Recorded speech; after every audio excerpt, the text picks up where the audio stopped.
Hey everybody, welcome to Aloha Stadium for ILH football action, as today's matchup will pit the Damien Monarchs against the Pac-5 Wolfpack. I'm Kevin Hashiro here on this overcast Friday afternoon in this Division II matchup of the ILH. Both teams are struggling on this season and will come to an end today for Damien head coach Chris Bisho. It's been a very long season for his Damien Monarchs, 0-6 on the season. But with this being the last game of the year, no doubt his Monarchs will play hard and play hard to the final gun. My partner for today's matchup is James Dungano, and James, for head coach Spud Botello, a chance for his team to get victory number 2 this season on the final regular season day of ILH play. Well, Pac-5 and Damien, both teams very spirited practices here before they went back into the tunnels for final preparations. And you see here Pac-5 using some trickery, so things not starting off too dull here. Well, the little squib kick and onside kick by Alika Durrington went out of bounds. However, it was touched by Damien's Corey Mullen there on your screen. So the Monarchs will take over 1st and 10 at its own 31-yard line. Monarchs will come out wearing their road white uniforms, the Wolfpack in their home jerseys, the brown jerseys. Officials are still determining where to officially spot the football. And again, it will be the Monarchs football at their own 31-yard line. They did throw a penalty marker, but it was again touched by the Monarchs' Corey Mullen. Dustin Alameda will come out and quarterback the Monarchs as they'll line up with a triple receiver set to the far side. Alameda, the senior, playing his final game as a Damien Monarch, getting the call over Ransom DaCosta. Give straight ahead and getting swarmed under was the Monarch running back, and I believe that was DaCosta who got hit under it. Yes, it was Ransom DaCosta, usually the quarterback, at getting the nod today at running back. We'll check it out here on the replay. Damien starting with a little bread and butter up the middle with DaCosta. But you see the Pac-5 linebackers, a very active crew, a very solid and big linebacking crew. Penarosa leading the attack there for Pac-5. Ryan Penarosa, the 6'2" senior linebacker. 2nd down and 9. Alameda dropping back. Here comes the rush. Alameda will throw it into the ground, and a penalty marker will be thrown. You don't see it in your screen, but they're going to catch Dustin Alameda for intentional grounding. No receivers were even close, as Brandon McCall came over to apply pressure on Alameda. We'll check it out here on the replay.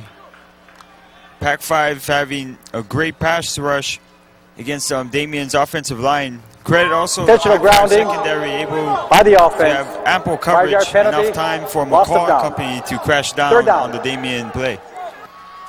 So you heard in the background our official making the call, intentional grounding against Alameda. So 5 yards and also loss of down. So it'll bring up 3rd down and quite a ways to go.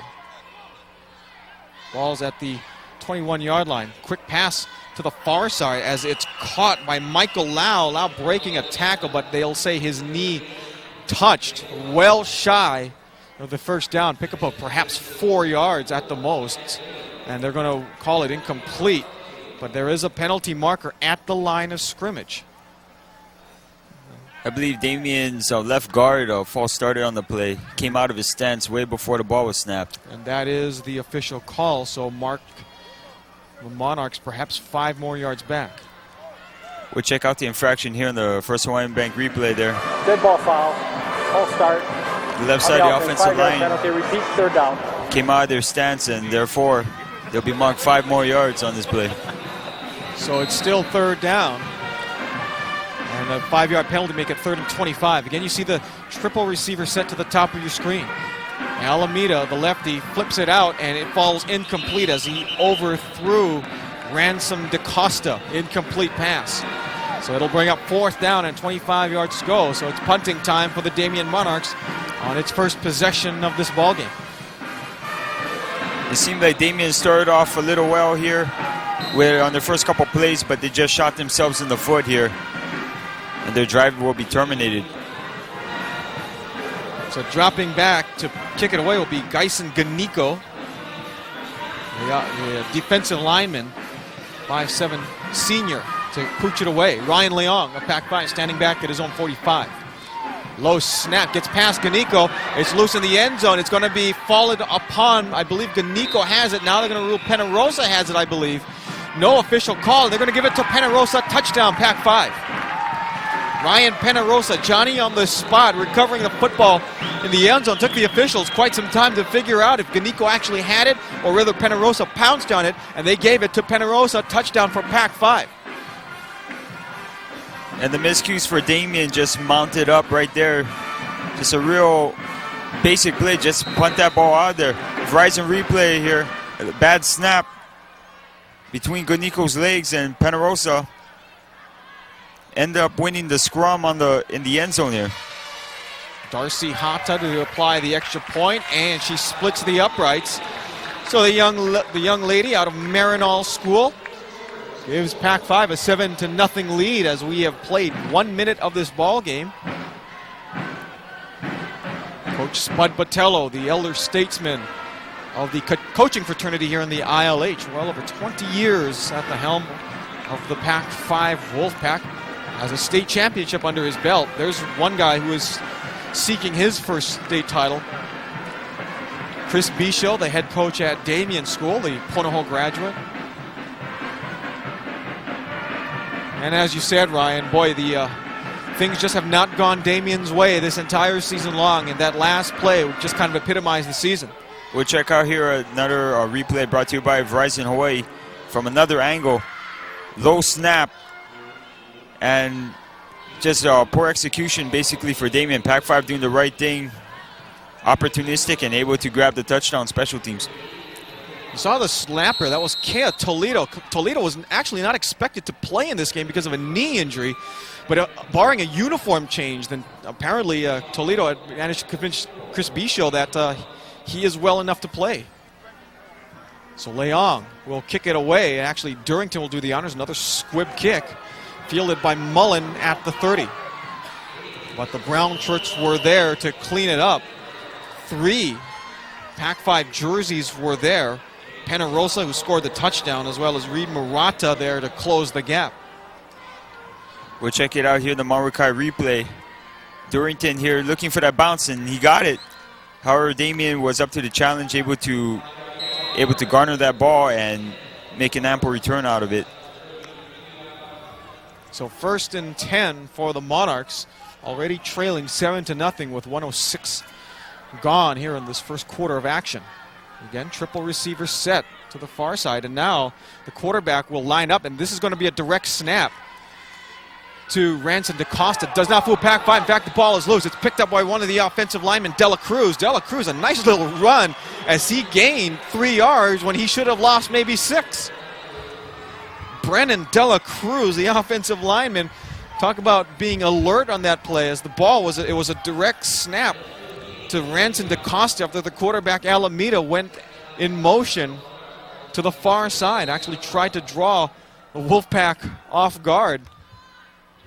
Nice little nifty play there. Actually netted 3 yards. So give the 3-yard rush to Brennan Dela Cruz. Probably his first carry of the ball game. 2nd down and 3. Again, Alameda going to go in motion out of quarterback spot.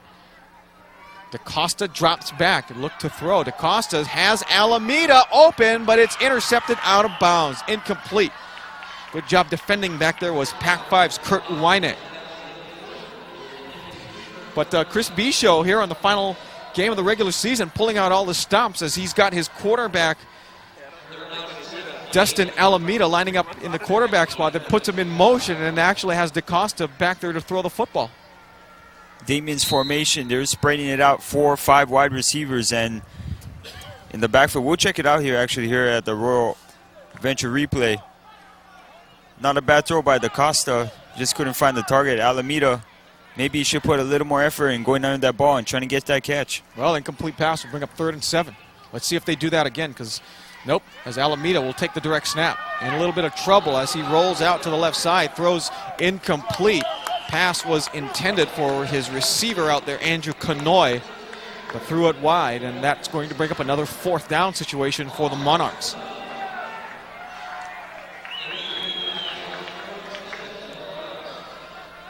So Gyson Ganiko, who had problems with the snap on that, was his last attempt, will drop back to kick it away. Ryan Leong standing back at his own 30-yard line to receive the punt. Remember, Kev Toledo, we believe that's Toledo wearing jersey number 55, who walked into the stadium today, was not in uniform with the rest of his teammates. This time, direct snap to the up back, and that is going to be DaCosta, and he'll be swarmed under.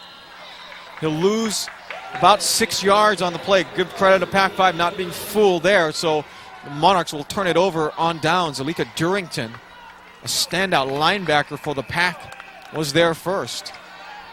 And we do have an injured Monarch. I believe that could very well be DaCosta who took the direct snap. We'll check it out here in the replay brought to you by Mountain Dew. Direct snap.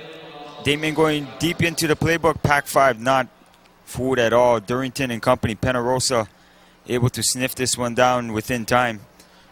I'll give a lot of credit to jersey number 88 for Pac-5, Dennis Mokupili Aloha. He was not fooled. In fact, he grabbed DaCosta around the waist and kind of held him up until the other players, his other teammates, were there to make the play. Chris Bisho, the head coach for Damien. Boy, again, it's been a long, long season for his team. And there, you take a look at the player down. We still have not gotten a positive identification on the player who's down. We believe it is Ranson DaCosta, who is on the field, but they're looking at either that right knee or the right ankle of the player.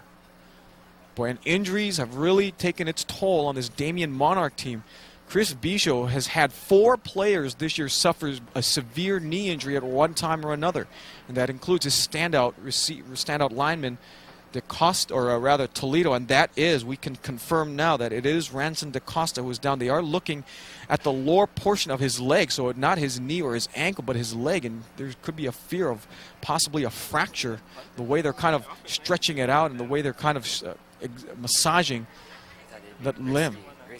But one player that they can ill afford to lose. DaCosta, only a sophomore, has been a standout player, a quarterback for most of the year, but came out of this game lining up as running back. 9:46 left to play here in this first quarter of action. Pac-5 leading 7-0 on a fumble recovery in the end zone by Ryan Penarosa on a bad snap from the center to the punter. We are going to take a short timeout. 9:46 left to play first quarter. Be back here on the Aloha Stadium Stars Television Sports.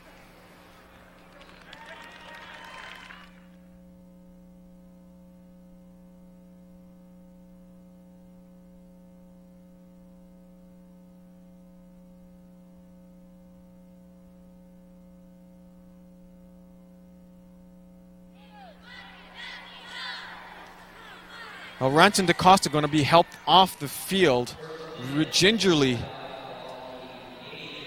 walking off the field, not even putting any weight on that left leg. So hopefully he'll be okay. But you can see the pain on DaCosta's face as he is carried off the field. So this will be the first offensive play from scrimmage for the Wolfpack, and getting buried in the backfield is Michael Yamauchi Yamate. A loss of about 4 on the play, and making initial contact for the Damien Monarchs, Justin Shiroma. We'll check it out here in the replay brought to you by All Sport. And Shiroma with the solo stop right here. Great job, good penetration. Pac-5 tried to use a little draw play there, a little shimmy in the backfield.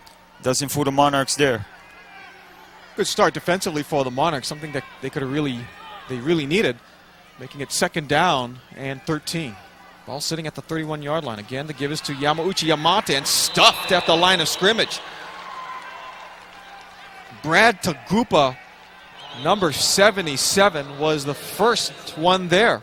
And Yamauchi Yamate will lose another yard. Great job by Damien The Damien Monarchs traditionally always have a few standout players in that front seven. We'll check it out here in the Menehune Water replay. This great initial stop there. Daniel Chavez filling the hole really well from his middle linebacker position, putting the stop here on the Pac-5 attack. We'll swing this pass out to Friedman. That's their number 1 receiver, Matthew Friedman, trying to look for a hole. He'll get back to the original line of scrimmage and maybe another yard more, but that's it. It'll bring up 4th down and 9 yards to go. And again, it's Daniel Chavez on the tackle. I think on that play, Pac-5 just telegraphed what they were going to do, stacking a lot of receivers on one side. We'll check it out here in the Jiffy Lube replay. Leong finding his favorite target in Freeman, but Damien defense. Good job there by Michael Lau, number 88, able to lead his buddies and coming in on that gang tackle. So 4th down and 11 yards to go. Leong, the quarterback, dropping back. He's going to go to the end zone, and no one is there. Not quite sure who that pass was intended to. It was either intended for Travis Tyler or for Ryan Urabe. But Damien holds defensively after not being able to pick up the 1st down on that trick play on the punt. So it'll be 1st and 10 for the Monarchs at their own 29-yard line. That was Pac-5's golden opportunity to really put Damien in a deep hole here early in the 1st quarter. But Damien very resilient, starting things off. Let's hope the offense gets things into gear. So Dustin Almeida comes in and will operate as quarterback. And remember that Ranson DaCosta with an injury. Pass will go out to Michael Lau. Hits him in the chest. That could be a fumble, but he alertly picks it up and advances it. He will lose about 2 yards on the play, but that's a great job of being aware of positioning on the field by Michael Lau. Damien and Pac-5 here starting off running a couple hitch patterns here. Let's check it out here on the replay. Attempting to throw a pass to Lau. I think the play calling here for both teams is an honor and to respect the front seven of both sides. So again, they'll line up with that stack receiver formation to the far side. The give will be to Corey Mullen, I believe. Check that. It is Daniel Chavez. Chavez, who had a couple of nice stops defensively on the last Pac-5 offensive series, gets to the original line of scrimmage, and that's it. Alika Durrington there to make the first hit. Let's check it out here. The replay brought to you by Tanioka's and Tihati Productions. Chavez here finding little daylight. Pac-5's linebacker crew again doing their job, making a great stop, minimizing what could have been a longer Damien gain. 3rd and 9 coming up. Alameda, option play to Chavez. Chavez gets something. He has the 1st down. There is a penalty marker, however, on the near sideline at about the 32-yard line. A 1st down will be gained by Chavez, but let's check out the call. It's not in the backfield. It's right at the line of scrimmage. But it was thrown during the play. This could come back. During the run, we had a clip on the offense. 15-yard penalty from the spot off the foul. So a great run there by Daniel Chavez. All for naught as clipping is called against the Monarchs. Paina Bar and Grill replay here. Damien running the option on 3rd and long. Not a bad call. And committing the clip there, number 50, Brennan Dela Cruz from his center position. Going out wide, trying to throw a block on one of the secondary members of Pac-5. Had the right idea, just a little sour on the execution there. Well, and after the clipping penalty, again, 15 yards on the spot of the foul, Wolfpack will be pushed back all the way back to their own 17-yard line. 3rd and long coming up. Alameda's pass intended for Lau, overthrown, incomplete. So it'll bring up 4th down and a lot. 4th and well over 20 yards to go for the Monarchs. And again, it'll bring up another punting situation as Geisen Ganiko will drop back to kick. And it's been an adventure so far for the Damien Monarchs. Mishandled the snap on the first attempt. A fake to the up back. DaCosta went awry. Again, it's going to be Ganiko who will kick it away. Nice snap there. Nice punt. Line drive. Leong will catch it at his own 48. Leong trying to stutter step. Leong down the field. There's a penalty marker down. Leong juking his way and finally brought down by the punter Ganiko, who loses his helmet in the process.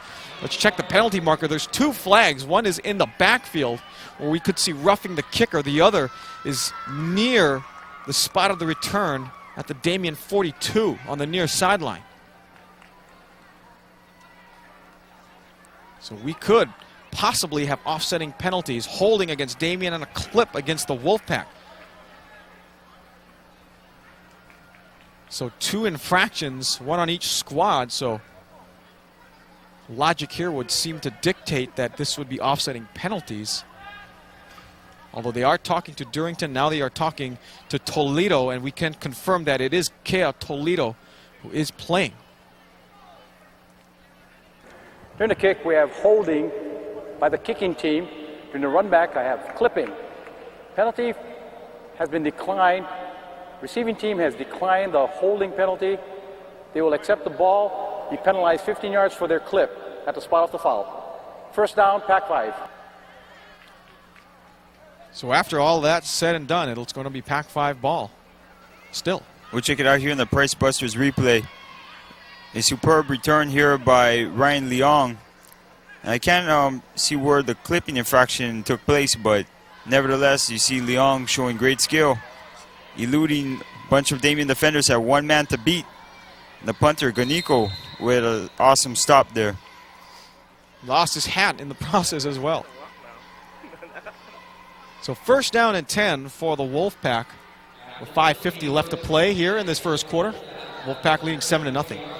Ryan Leong, the quarterback, has been quarterbacking this Pac-5 Wolfpack team for the last 3 games ever since losing regular starter McShane Dater to a broken leg. Suffered against Iolani 3 weeks ago. Yamauchi Yamate with the carry. His forward progress will take him up to the 45. Gain of 2 yards right there, as Ryan Buffett was the first to make the stop for the Monarchs. We'll check it out here in the Midas replay. Pac-5 once again on first down, trying to establish the ground game, but Damien doing a good job there, playing assignment defense, able to stop Yamauchi Yamato from gaining any further yardage. So second down and 8 yards coming up. As again, Ryan Leong will trot his troops up to the line of scrimmage. Double tight ends. Now they'll throw that hitch pattern. Incomplete, intended for Friedman. And boy, Friedman, kind of little alligator arms there, is rearing on the play. Fehi Savello was coming in to lay a lick on Matt Friedman. Boy, but I'll tell you what, if you're Friedman, you go back into that huddle and you tell your quarterback, Ryan Leong, hey, don't lay me out to dry like that, man. Could have taken my helmet off. That'll bring up third down and 8 yards to go. So far, an impressive job by the Damien Monarch defense. Anything that Pac-5 has thrown to them so far, thrown at them, has been stopped with great ability. So, third down and 8.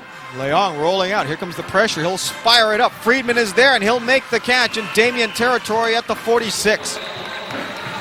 Leong throwing off of his back foot under pressure. Underthrew that ball, but that's a great job by Friedman coming back to catch the football. First down for the Wolfpack. in that case, Ryan Leong, good job. He's using his feet to get outside the pocket. And we'll check it out here in the Joy Okola replay. Rolls outside the pocket, away from the Damien pressure. Throws it sort of up for grabs, but Freeman, experienced receiver here, knows what to do. Goes under the ball, corrals it, gets the first down. Gain of 20 yards on that jump ball play from Leong to Friedman. Friedman leading the ILH Division II ranks in receiving with 39 catches.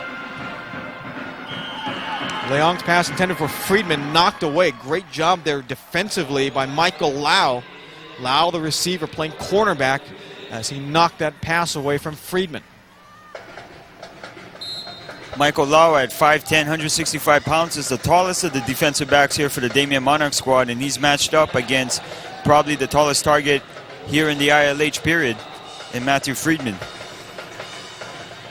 Second down, 10 yards to go. I formation set. Pitch back is to Yamauchi Yamate on a sweep. trying to find something, gets about a yard before he's swarmed under by the white shirts and finally pushed back. 6 Damien Monarchs were there to swarm under Michael Yamauchi Yamata, and looks like Gaisen Ganika was under that pile. No Foods of Hawaii replay here. Shows another great example of how Damien's been containing this Pac-5 running game. And I think this is really important to turn Pac-5 into a one-dimensional attack by way of the air. Doesn't really help when McShane Dater, who's a great passer, is out for the remainder of the season. Dater, of course, a great thrower. Leong, more the athlete, the running style of quarterback. Leong rolling out, tipped, and almost picked off. Ball was intended for Urabe once again, but it was tipped away. Great job there defensively again, Fehi Savello. Savello, the sophomore here, showing he has great pass coverage abilities, dropping back. Hawaiian Airlines replay showing Leong rolling out to his right here. Not really a well-thrown ball, but tried to get it to his target. And a good play there by Savello. Probably that ball was intended for Matthew Friedman. Michael Lau nearly had the pick for the Monarchs. Nonetheless, it'll bring up 4th down and 9.5 to go. Leong out of shotgun formation. Looking for that middle screen to Urabe. He's got it, but thrown behind. Chavez was there to make sure that Ryan Urabe does not make that catch. And again, the Monarchs turn the ball over on downs, and the Damien Monarchs yet survive another Pac-10 or Pac-5 offensive threat.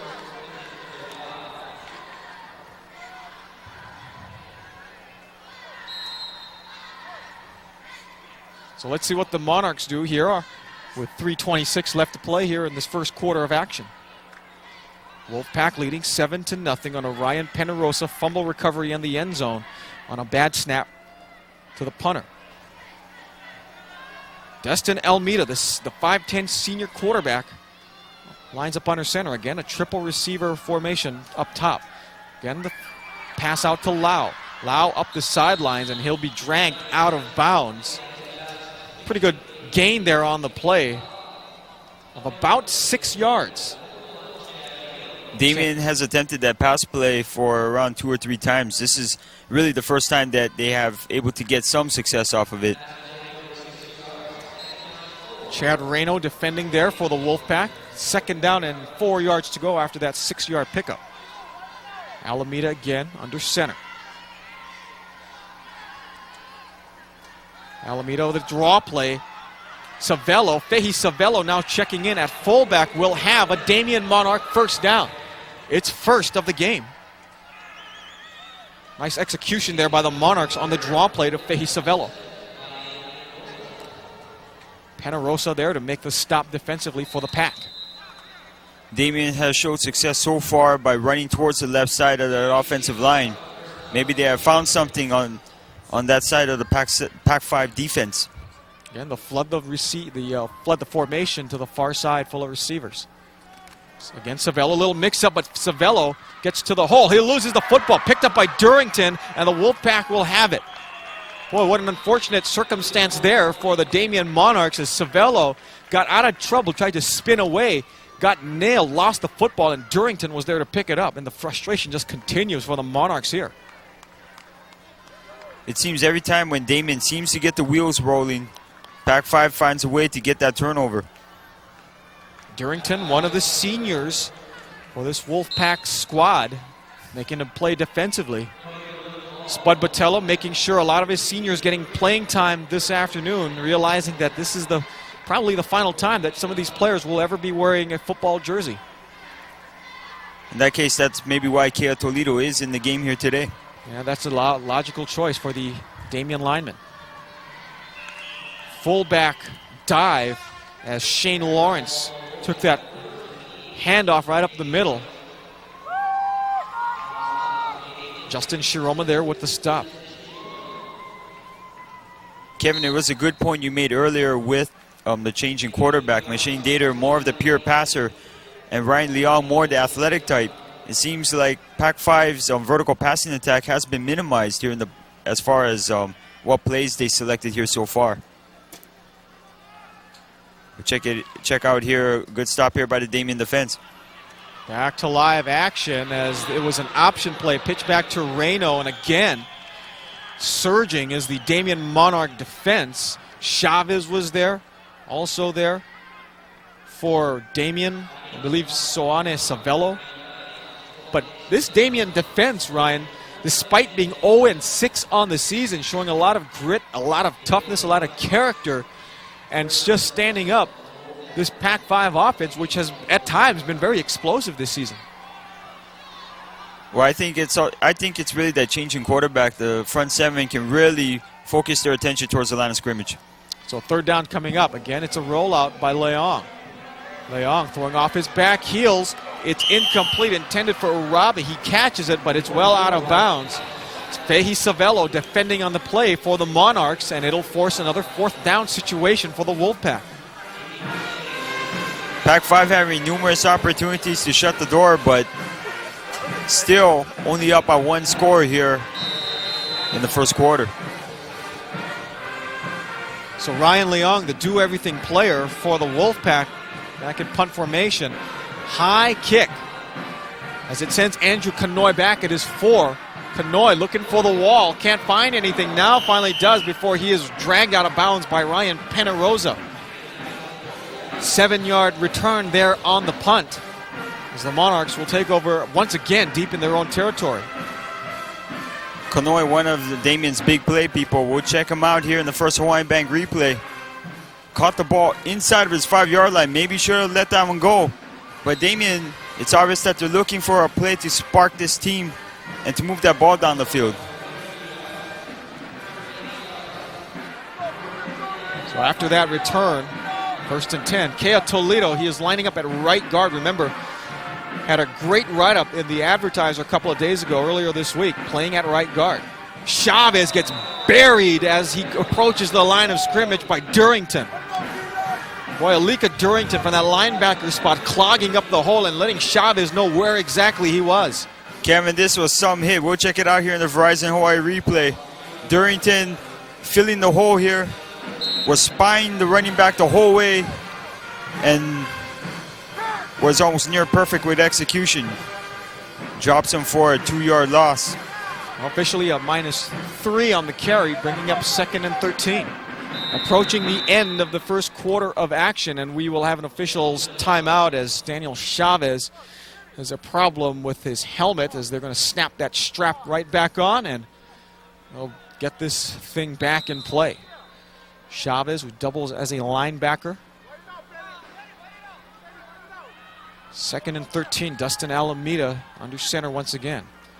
Give is to Chavez. Durrington was there at the line of scrimmage as well as Ryan Penarosa. Gain of maybe 1 at the very most. Clock will wind down, and that will be the final play of the first quarter of action. We'll check it out here in the Marukai replay. Chavez again seeing just momentary opening in that offensive line, but the linebackers, Penarosa and Durrington, probably with their 3rd or 4th tackle respectively already here in the first quarter, doing the job. 7-0, the Wolfpack of Pac-5 leading the Damien Monarchs. Pac-5 getting its lone touchdown on a fumble recovery in the end zone by Ryan Penarosa on a bad snap to the punter. American patriotism still lives. So a month and a half after the atrocities on the east coast of New York City and Washington, D.C. on September 11th. As we move over to the second quarter of play, we'll take a short timeout. Be back with Pac-5 leading 7-0 here on the Aloha Stadium Stars Television Sports.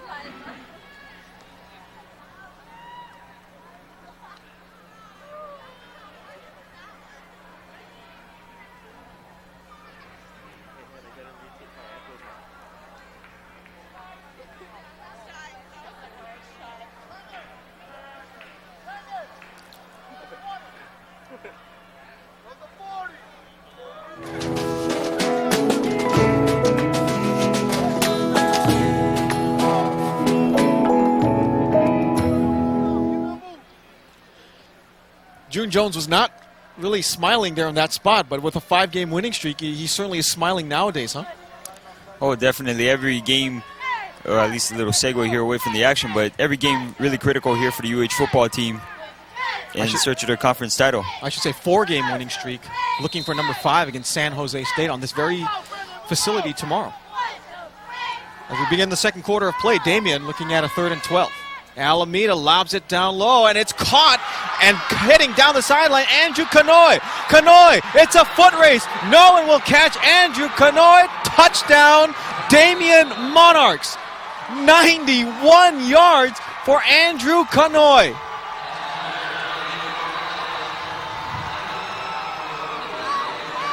Kevin, Damien with an outstanding job here. We'll check it out here on the replay. Kanoy, the left side receiver on this play, has been lining up single coverage with no safety all game long. This time they exploit the Pac-5 defense on this play. And it's just a foot race, as you say. Kanoy, one of the big play members here for the Monarchs. No contest. He's in there. Touchdown, Damien. Boy, completely turned around Kurt Uwaine, who had single coverage on Andrew Kanoy. Extra point attempt coming up for the Monarchs. A little confusion. And I guess they're going to go for 2. Alameda, little miscommunication. And Alameda will simply have to eat the ball. But again, a lot of confusion as, Damien was so joyous in their celebration on a 91-yard touchdown play. They kind of didn't know what to do as far as the extra point was concerned. 11:48 left to play here in the second quarter. We have run up only 12 seconds. And on the first play of the second quarter, it's Dustin Alameda to Andrew Kanoy. 91 yards and a touchdown for the Monarchs, but still trail the Wolfpack 7-6. The fans here from the Damien Monarch contingent really liking it here. Royal Venture replay. This is the conversion play right after the touchdown.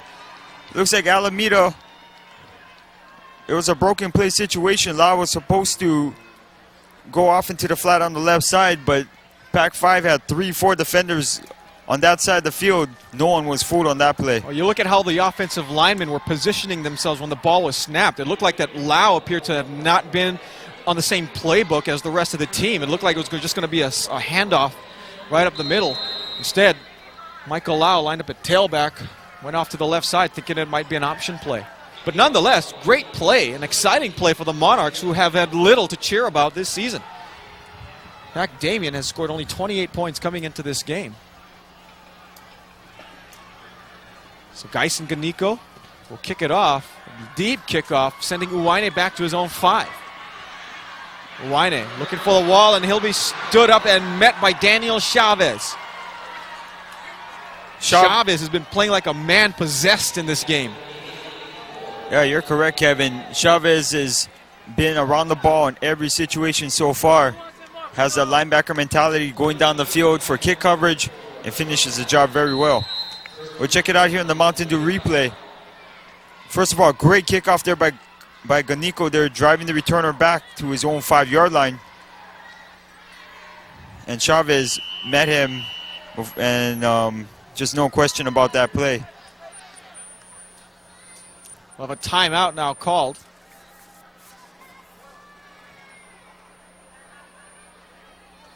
Timeout called by the Wolfpack as they expend their first of 3 timeouts. So let's see what the Wolfpack can do here to try to kind of slow that momentum down a little bit. There's the Damien Monarchs, whose team has really been racked with injuries, and we mentioned earlier in this game, 4 players of the Damien Monarchs have suffered severe knee injuries at some point during this season. And Damien, to start off, has a very thin squad coming into this season, so any type of injury is, safe to say, is pretty much detrimental to the team. And in the meantime, the Wolfpack also hit hard with injuries, and we mentioned also that McShane Dater, perhaps their most prominent player, injured, suffered a broken leg against Iolani and will not see action for the remainder of the season. In fact, will not see action in this game, the last game, which means that this is the his season is over. Little dump-off pass to Penarosa, the linebacker who lines up at tight end, and Penarosa gets almost 20 yards on that little quick pass towards the middle. Good job by the coaching staff of Pac-5 coming out of that timeout. Found something in the Damien defense that they could exploit. And we'll check it out here in the Mountain Dew replay. Successful play there, just a quick pass there by Leong. And look at this running ability here by Penarosa. Just flattens the Damien defender, Elijah Souza, before the rest of the Monarchs is able to stop him. Here's a quarterback draw, Leong up the middle, but he'll be brought down. Guess who? Daniel Chavez again. Great awareness by Chavez because Ryan Leong had a hole, and had Chavez not been there, that's not only a first down, but maybe Leong has about 10 or 15 more yards to go. First two plays out, Pac-5 looking pretty good here on this drive. All-sport replay here. Leong calls his own number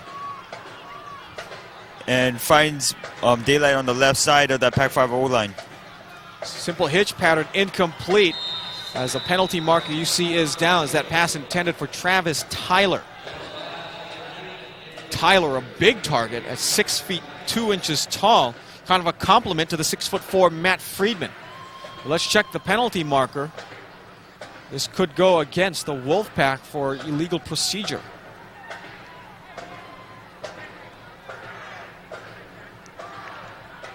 Yep, and that is the call. You saw Spud Botello on your screen along with his quarterback, his backup quarterback, Ryan Leong.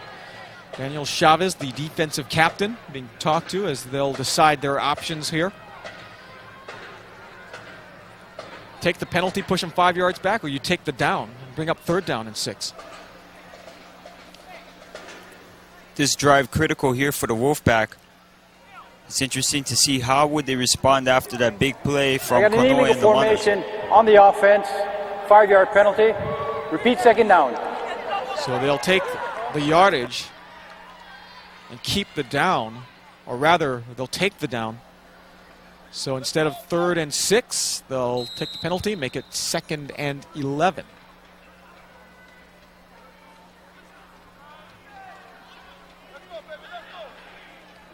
Pac-5 Wolfpack leading 7-6, as we've got 10.5 minutes left to play here in this first half of action, in this final regular season game between these two squads, or for these two squads. Leong rolling, getting out of trouble. Leong to the far side, and finally horse-collared down after a pick of about 4 yards. And again, Daniel Chavez there on the stop. Gotta like Chavez, that linebacker role. Great pursuit there. Menehune Water replay here. Leong, run pass option here, decides to tuck it in. Got a good few blocks here from the O-line in the backs. And scampers into that Damien secondary, but Chavez, good lateral pursuit on the play, able to stop Leong from probably getting the first down here for the Wolfpack. Not the biggest of players. Chavez at 5'8", 185 pounds, but he is a junior and he'll be back next year. So that'll be a plus for Chris Bishaw and his staff. 3rd and 8 coming up. 9:40 left to play in the half. Leong out of shotgun. Looking over the middle. Tyler is there. He'll get it. First down for Pac-5. And well, I thought I saw a marker come down. Actually, it was a little yellow butterfly that flew right in front of my eyes. So. But a first down for the Pac-5 Wolfpack on a great gain there. Good pass there by Ryan Leong over the middle. Jiffy Lube replay here. Leong, one of the few times he has actually dropped back the pass. And Tyler at 6'2", going down here to the turf, able to make an important first down catch. With Matt Friedman graduating this year, Tyler could become a go-to receiver next season. But remember, the Wolfpack will return Waikoloa Noah, who is out with a blown-out knee. He'll come back next year. Little flip-out pass, incomplete, intended for Penarosa. And nearly coming up with the pick was Elijah Souza, playing free safety. We'll check it out here in the Dietrich Insurance replay here. Leong, little play action. Oh, actually looked like he kind of hit the Yamauchi Yamate to disrupt the play there. That was unfortunate because they were going to go right to Penarosa again on that quick pass over the middle. You could see as Leong was dropping back to pass, Yamauchi Yamate accidentally bumped into the throwing arm of his quarterback, disrupting the play. Almost intercepted. That ball bounced right off the hands of the Pac-5 defender. I believe that's Kai Yamashiro, the cornerback, got his hands on the football. So it'll bring up a 4th down and 10 situation here at the 40-yard line of the Monarchs. So I believe Pac-5 is they're going to go from here, and now they will call a timeout to discuss their options here on this play. They will actually say timeout for Pac-5. Actually say it is 3rd down to go. So at 8:53 left to play here in this first half. It's Pac-5 7, Damien 6. We'll come back to Aloha Stadium, the Aloha Stadium Stars Television Sports. Check 1, 2. Say hello to service. Say hello to people who care. Say hello to quality at a lower price than anywhere. Say hello to good buys. Say hello to Price Busters.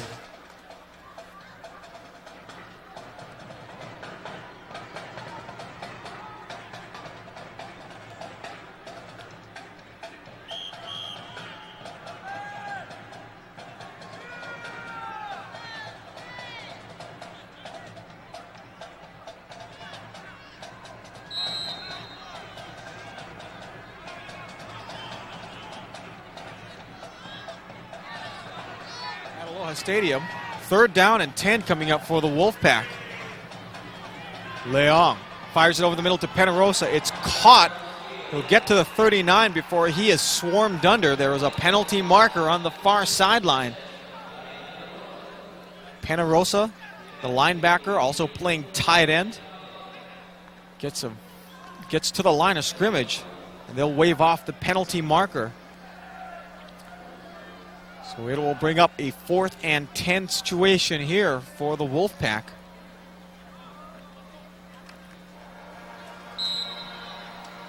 Wolfpack not going to take any chances. They'll bring out the punting team. Check out here in the Dietrich Insurance replay.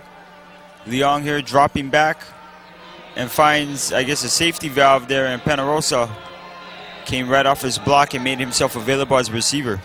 Daniel Chavez again to make the stop. Leong's punt will take a bounce and will hop into the end zone for the touchback.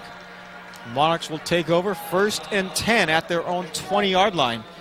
8:19 left to play. Ryan Leong, the all-purpose back for the Wolfpack, plays a little quarterback. Played running back this year when McShane Dater was healthy. Also returned kicks as well. And the good news, for the Wolfpack, the good news is that Leong will be back next year, only a junior. In fact, the Wolfpack, a lot of promise showed by Pac-5, their junior varsity program. Actually, if they win tomorrow over Damien, then they will clinch 2nd place in the ILH junior varsity division, or a tie for 2nd place. Again, they'll run that formation out, and Chavez lining up at running back takes that direct snap. Oh, look at these little nifty moves by Chavez. He'll get a 1st down. Pickup of 11 yards before he is shoved out of bounds by Sualata Savini. Also Chad Reno there for the Wolfpack. We check out here the replay by Taniokas and Tihati. Direct snap, taking a little page out of the Punahou playbook maybe here. Chavez doing a good job, following his blockers really well. Patient runner, and finishes off really well there for the 1st down for the Monarchs.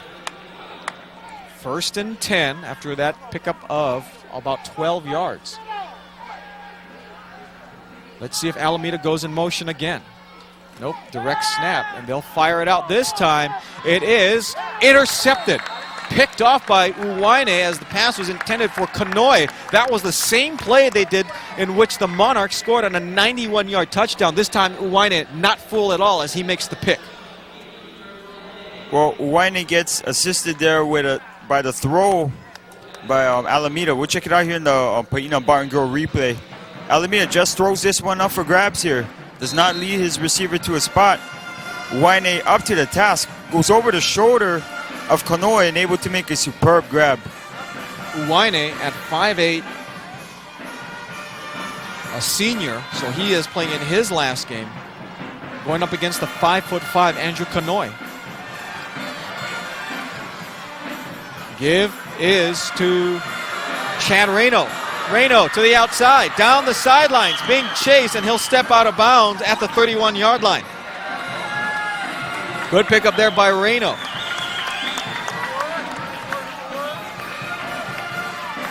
We'll check it out here in the Price Busters replay. Back 5 here. Running a nice trap block play there off on the left side. And Reno here seeing daylight. Good blocking there by Tyler. And giving Reno that extra 5 to 6 yards on the sideline. See him step out of bounds there after a pickup of 23 yards. 1st and 10.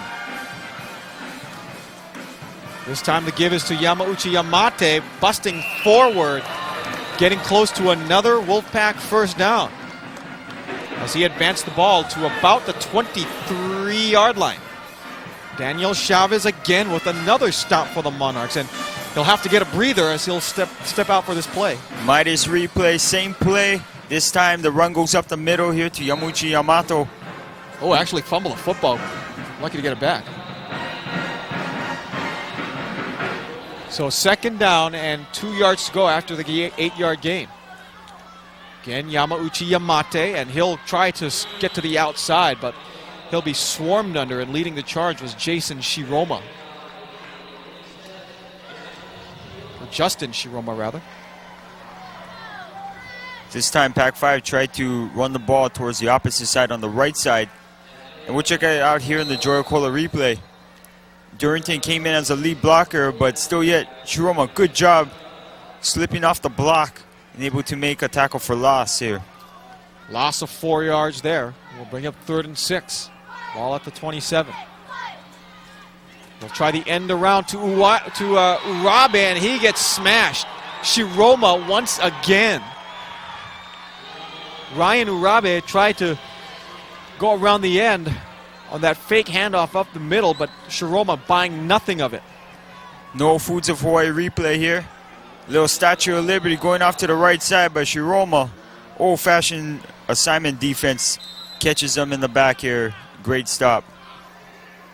So Justin Shiroma staying home, and that nets another loss for the Wolfpack. We'll bring up 4th down and 11 yards to go. Durrington in the backfield to provide pass protection for Leong. Back to pass, fires, and it is overthrown, intended for Friedman. Late penalty marker, and I believe we're going to have pass interference against the Monarchs. Michael Lau, one of the defenders on the play. The preliminary indication is defensive pass interference. On that situation, it was 4th and long, and Pac-5 just tried to go to their main target. He had an advantage over the size of the Damien secondary. Pass interference on the defense. 15-yard penalty from the previous spot. Automatic first down. So the automatic first down after the pass interference play. Hawaiian Airlines replay here. Let's check it out.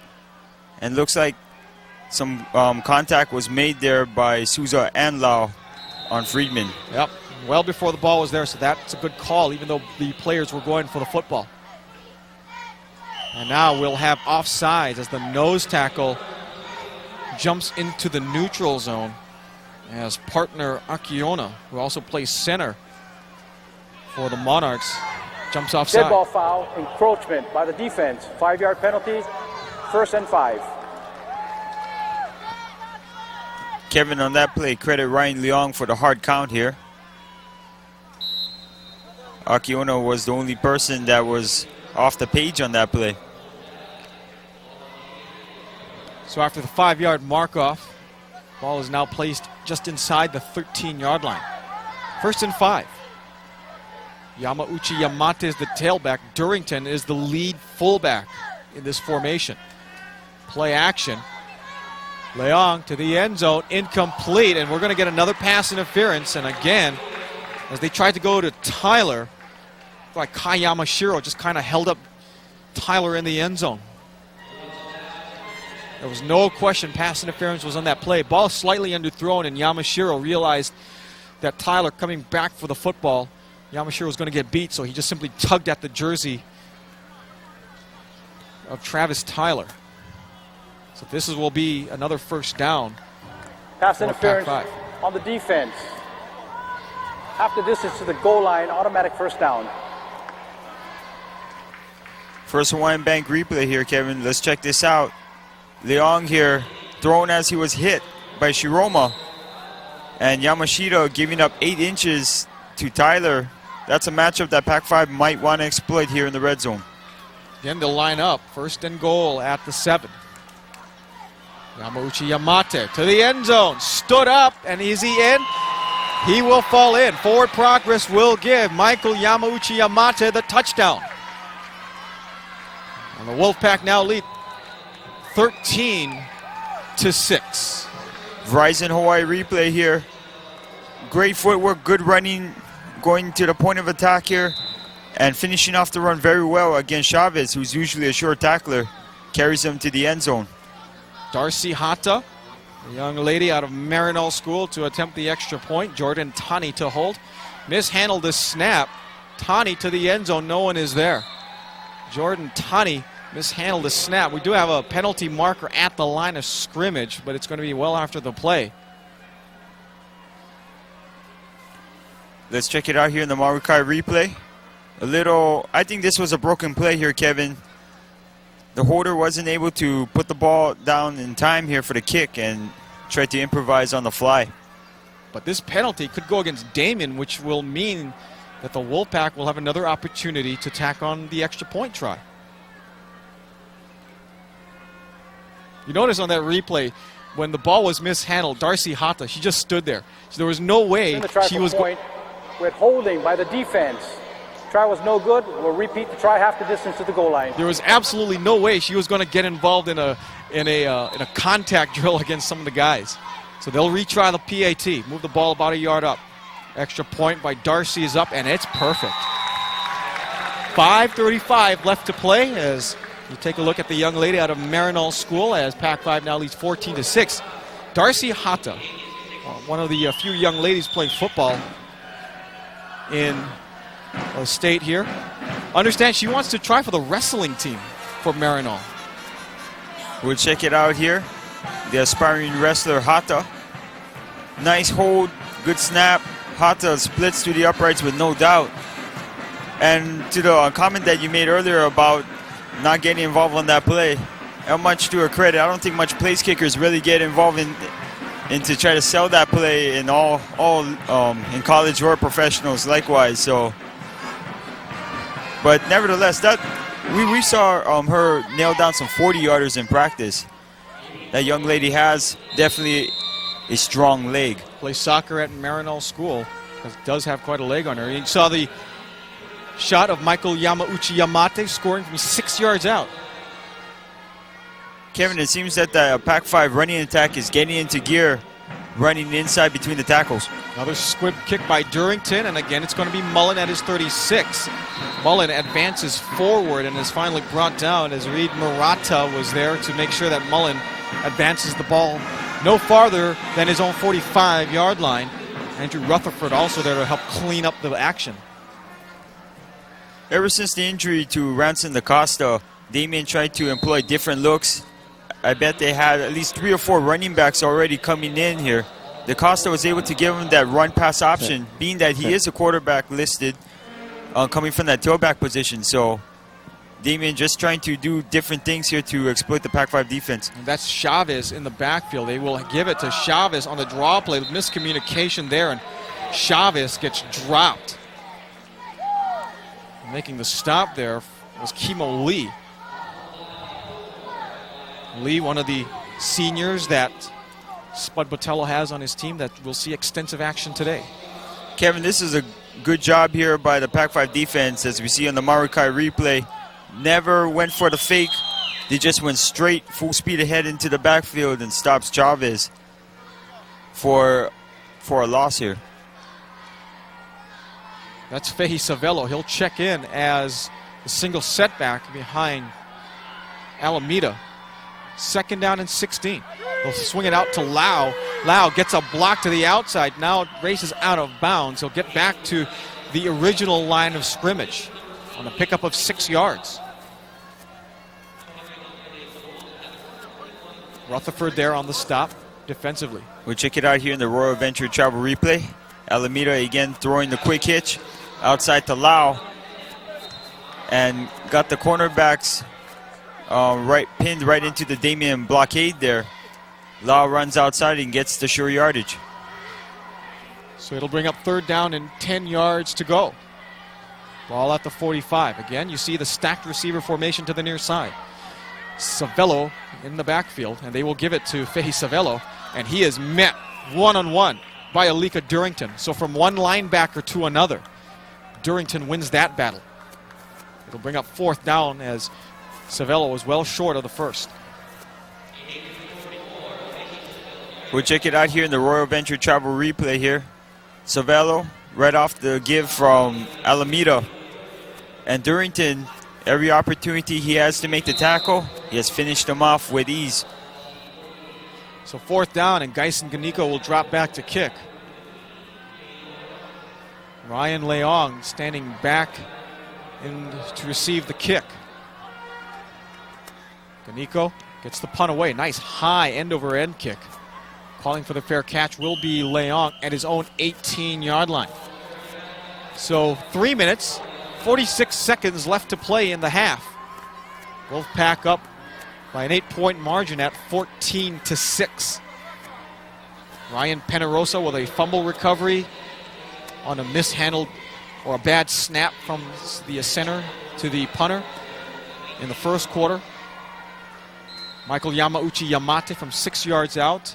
Damien's only points coming on a 91-yard catch and run from Dustin Alameda to Andrew Kanoy. There you see our score and the time on the upper right corner of your screen. Wolfpack trying to see if they can tack up one more score before the end of the half. Reverse and a keeper by Leong around the end. He'll have the 1st down and about 3 more before he is forced out of bounds by Kai Yamashiro.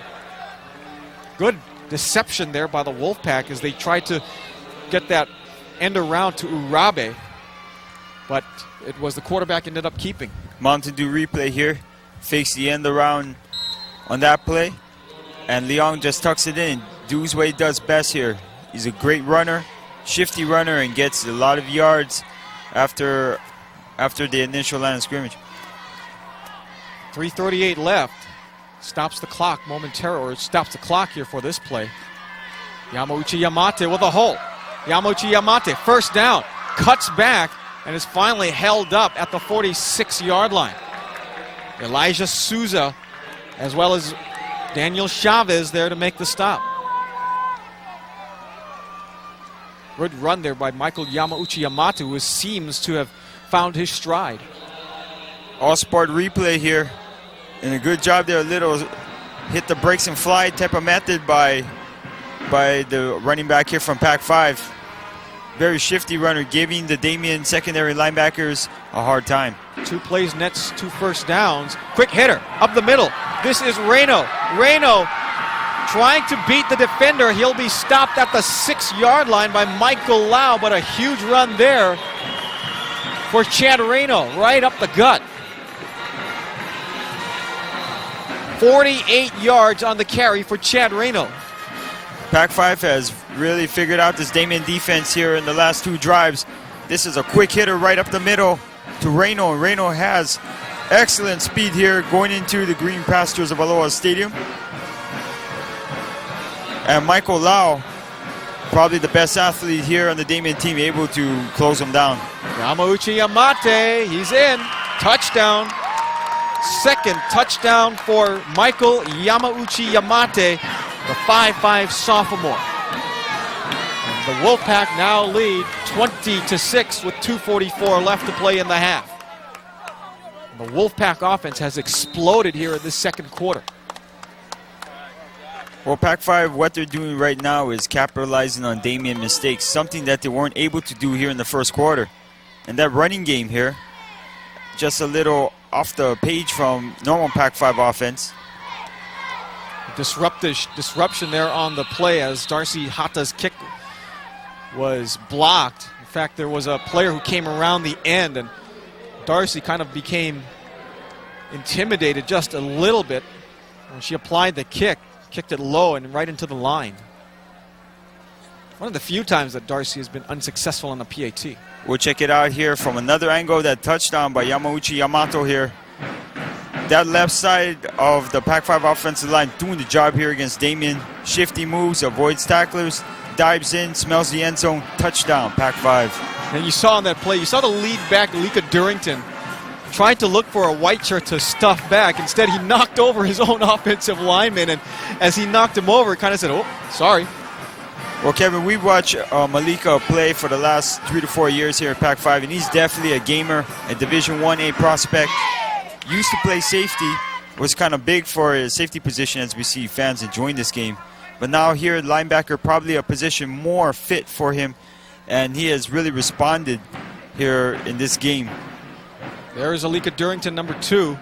Will probably be kicking off, even though it's Ryan Leong who is lining up to kick it away, but it's more likely that Durrington will get the pooch on.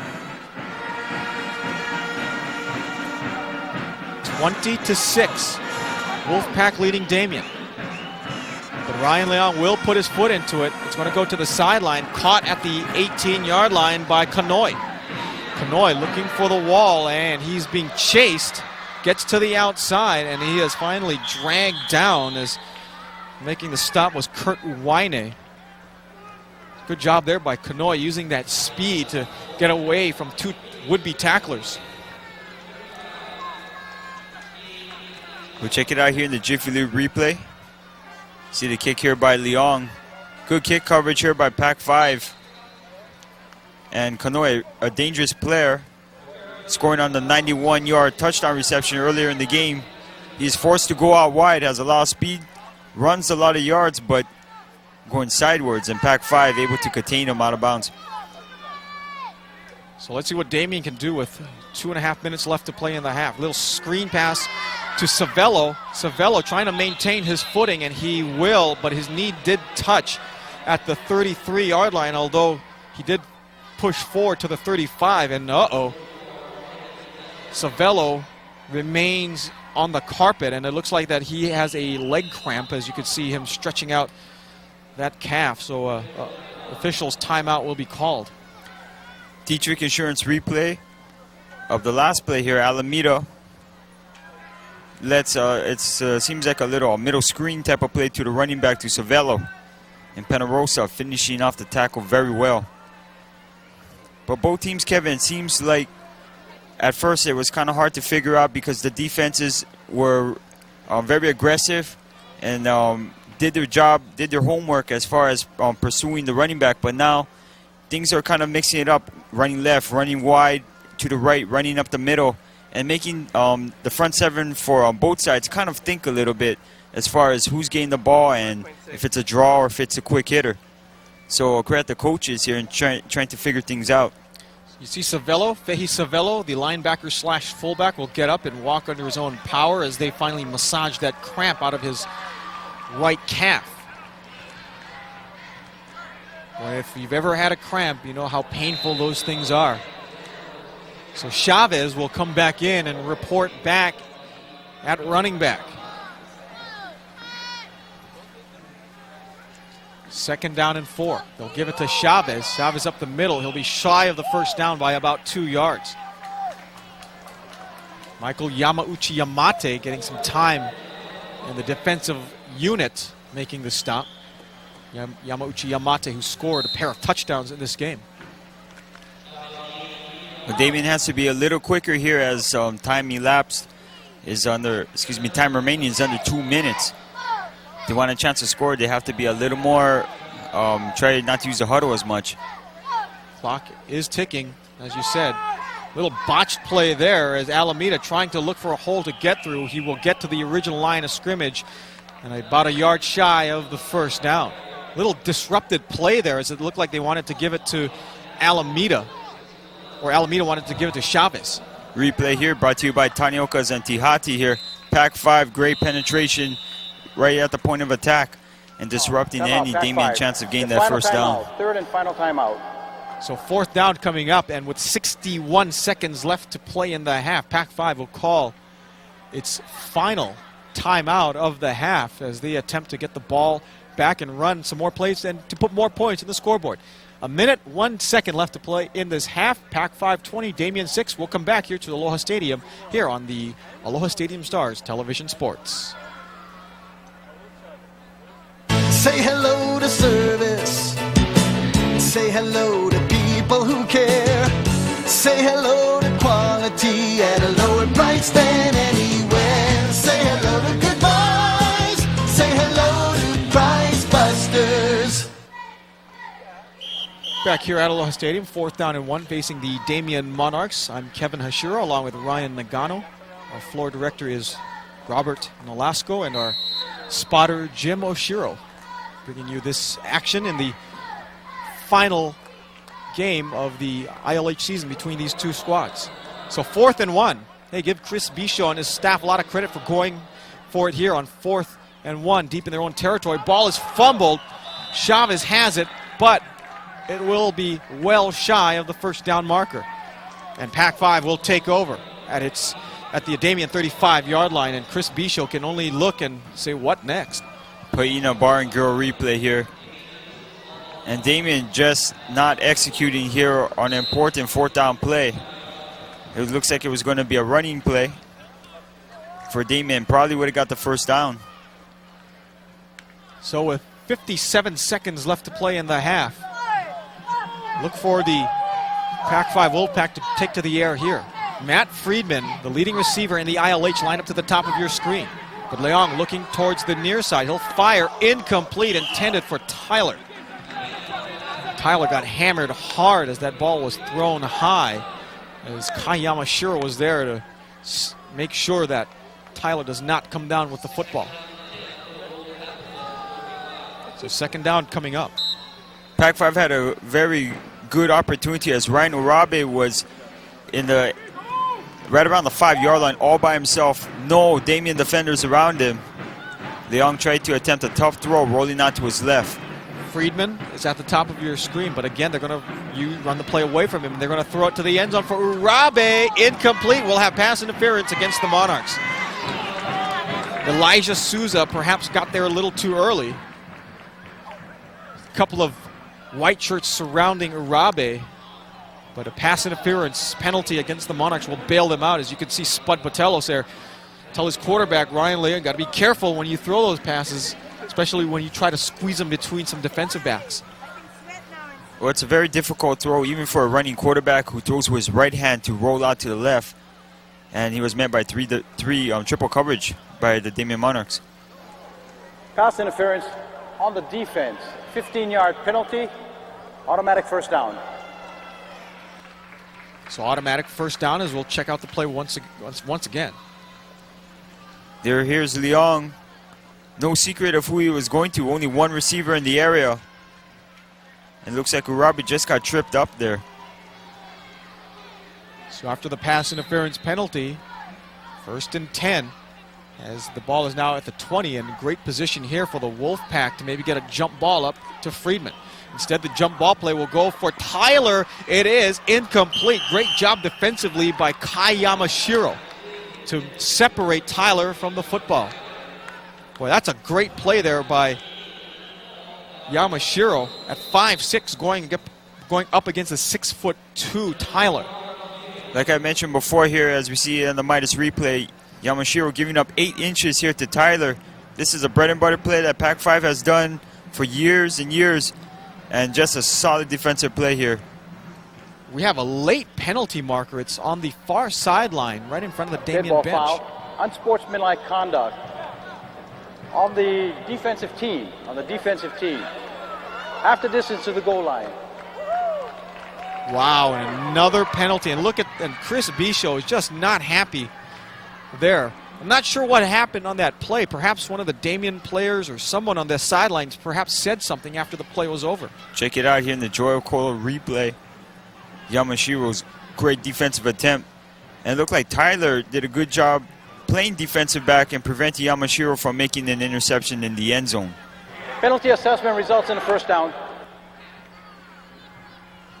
The ball marked at the 10-yard line. First and goal for the Wolfpack. 39 seconds left to play. Wolfpack trying to see if they can take a 20-point lead on this series. They'll tighten up the formation. They'll send two receivers to the far side, Yamuchi Yamate and Urabe. Now Friedman will come in motion to the near side. They'll fire to the end zone. Urabe overthrown. Loud there, pursuing Urabe on the play. It'll bring up second and goal. 34 seconds left to play in the half. Surprising that they have not elected to go to their clutch receiver, Matt Friedman, here. It's a very good point, Kevin. We'll check it out here in the No Foods of Hawaii replay. Leong going to Urabe. Urabe was open on a couple occasions on this drive. This time, good job by the Damien defense closing in. Jump ball pass for Tyler, almost picked off by Yamashiro. And that's the second great defensive play on this series that Yamashiro has defended the pass away from Travis Tyler. As we have a good look here at Yamashiro doing a great job. Tyler wanted a call from the referee, wanted some help there. As we check out here on the replay.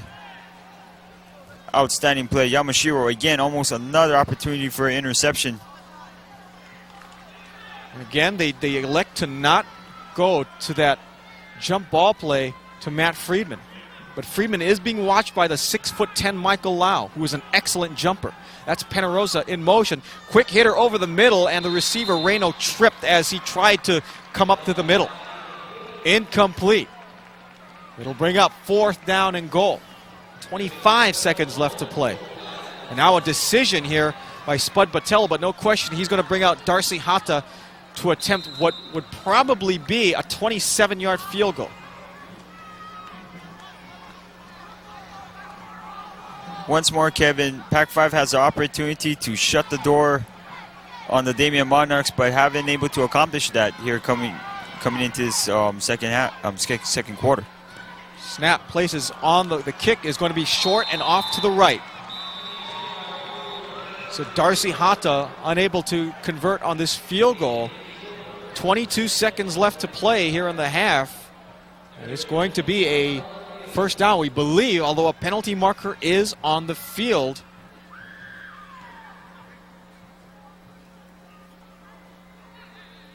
We're talking with the Damien Monarchs about this, or either probably not talking to Daniel Chavez. Maybe Chavez just kind of listening into the conversation.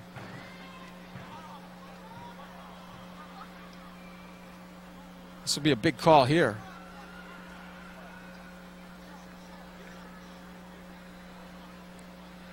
Conference call is over. Let's see what it is. Dead ball foul, face mask, half the distance to the goal line, face mask on the defense. Wow. So new life for the Wolfpack. A face mask against the Monarchs. And that call just befuddling head coach Chris Bisho. Now the question is whether the personal foul will be an automatic first down, and I believe that is going to be the case.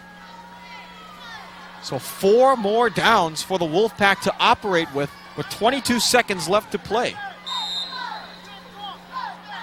Or are they going to give the Damien Monarchs the ball? They're going to call it after the play. It was a dead ball foul, so the penalty was marked off after the kick. So the Monarchs will keep the football. But if that's the case, as you can see the kneel down, the ball was spotted at the 10, but if there's a penalty marker, you would mark the ball half the distance to the goal line, so that ball should actually be on the 5-yard line. That's correct, Kevin. They cited an infraction, they didn't mark off any yards. And I think the officials are kind of wondering, hey, shouldn't the ball be at the 5-yard line? But it shouldn't make a difference because a play was already run off, so that should be irrelevant, but no matter.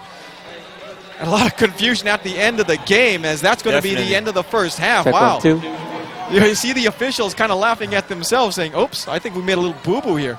Boy, a little preseason form here in the 7th game of the year.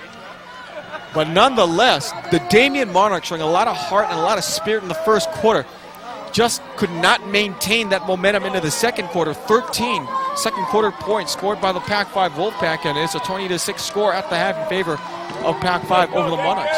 Damien is not out of this game yet. They have just been their own enemy, creating a lot of turnovers, making stupid penalties here, giving Pac-5 new life. Pac-5, on the other hand, not shutting the door, not executing, not nailing that final nail in the coffin of the Damien Monarchs. Al Morikami and Robert Rabidou will bring you the second half of action here in this football game. I want to thank Robert Nolasco, our field director. Also, thank you, Ryan Nagano, for first half color in this game. I'm Kevin Hashiro. For everyone here at Aloha Stadium Stars Television Sports, we'll see you in the second half. I'll go get more cable. Okay.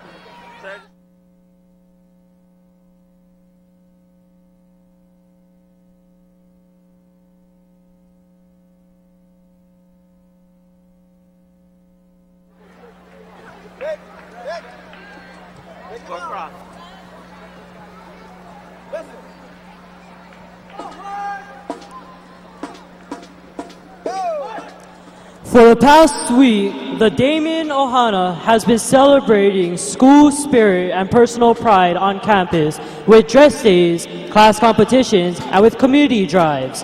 One of the highlights of this event is a selection of the Pride Court comprised of young men who embody the motto Verter Age, act manfully. It is our distinct honor to present Pride Court 2000.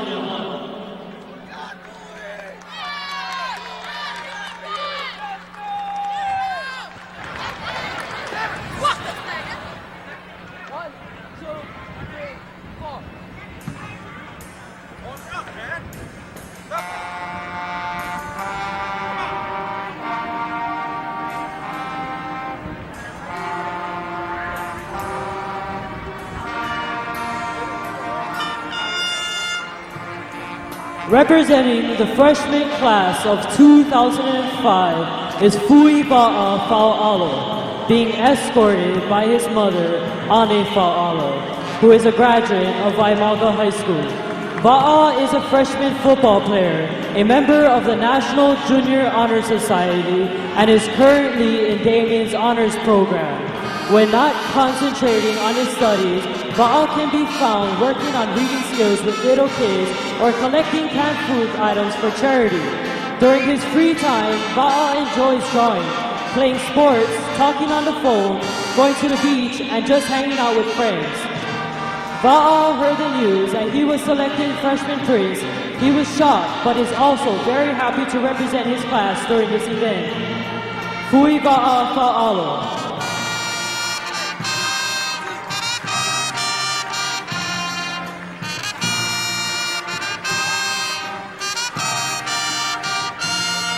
The sophomore class of 2004 is represented by Keone Steinhoff, escorted by his father, Sean Steinhoff, a 1980 graduate of Damien Memorial High School and the University of Arizona. Also escorting is his mother, Kathleen Steinhoff, who is a 1983 graduate of Hawaiian Mission Academy and Honolulu Community College. Keone is an honor student maintaining a 3.33 grade point average, as well as varsity football player and future varsity basketball player. During his free time, Keone enjoys drawing, bodyboarding, playing paintball, and cruising with his friends. Keone was surprised to learn that he would represent his class on the court and is truly honored. Sophomore Prince Keone Steinhoff, escorted by his father and mother, Sean and Kathleen Steinhoff.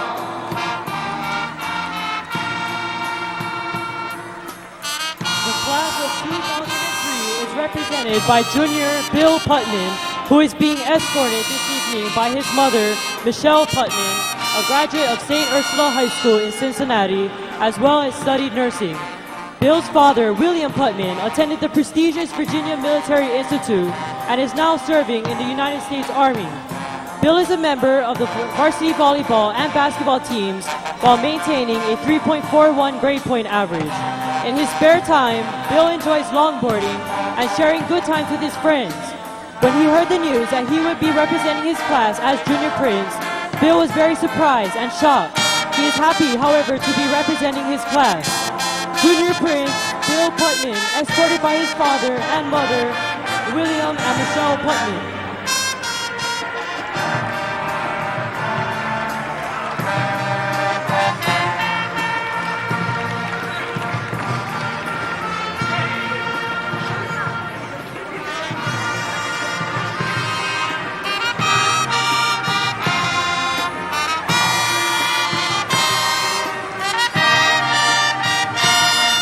The senior class of 2002 is escorted by his mother, who is a graduate of Cox Academy and soon to be graduate of Leeward Community College. While maintaining a 3.45 grade point average, Brandon is a team captain on the varsity baseball team and participates in music ministry, Legion of Mary, National Honor Society, Pacific Asian Affairs Council, and the Encounter Retreat. A volunteer at the Convalescent Center of Honolulu, Brandon tutors at Lanakula Elementary and assists in sponsored baseball clinics. Brandon is truly honored to be representing his class and remarks that it's special because it's his senior year. Senior Prince Brandon Tamanaha, escorted by his mother, Lisa Tamanaha.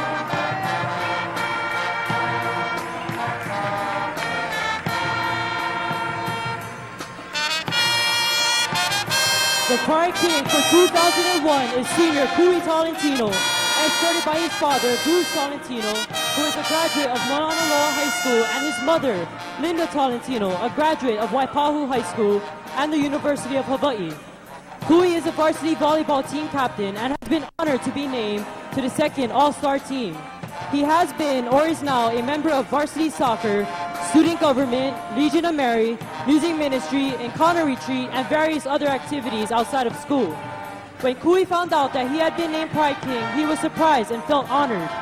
Kui would like to thank his family and friends, the faculty, coaches, and administration for their support throughout the years.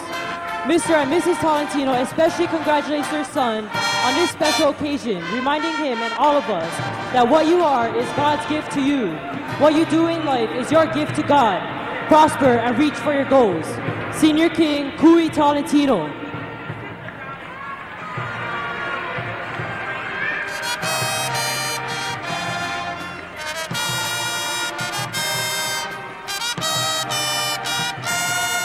From the hills of Missouri to the top of Tennessee, across the hills, from sea to shining sea, And from Houston to Whistler, and from Detroit to LA.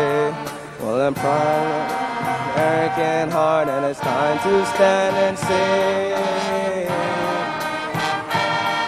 As I'm proud to be an American, at least I know I'm free. And I can't forget the man who died and who gave that life to me. And I gladly stand up next to you and defend her still today. And there ain't no doubt I love this land.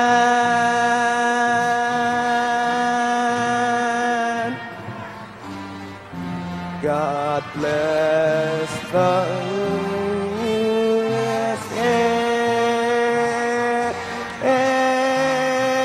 Ladies and gentlemen, Damien's Pride King 2001. On behalf of the students, faculty, staff, and administration of Damien Memorial, we thank you for your kind attention. God bless you, God bless Damien, God bless Hawaii, and God bless America.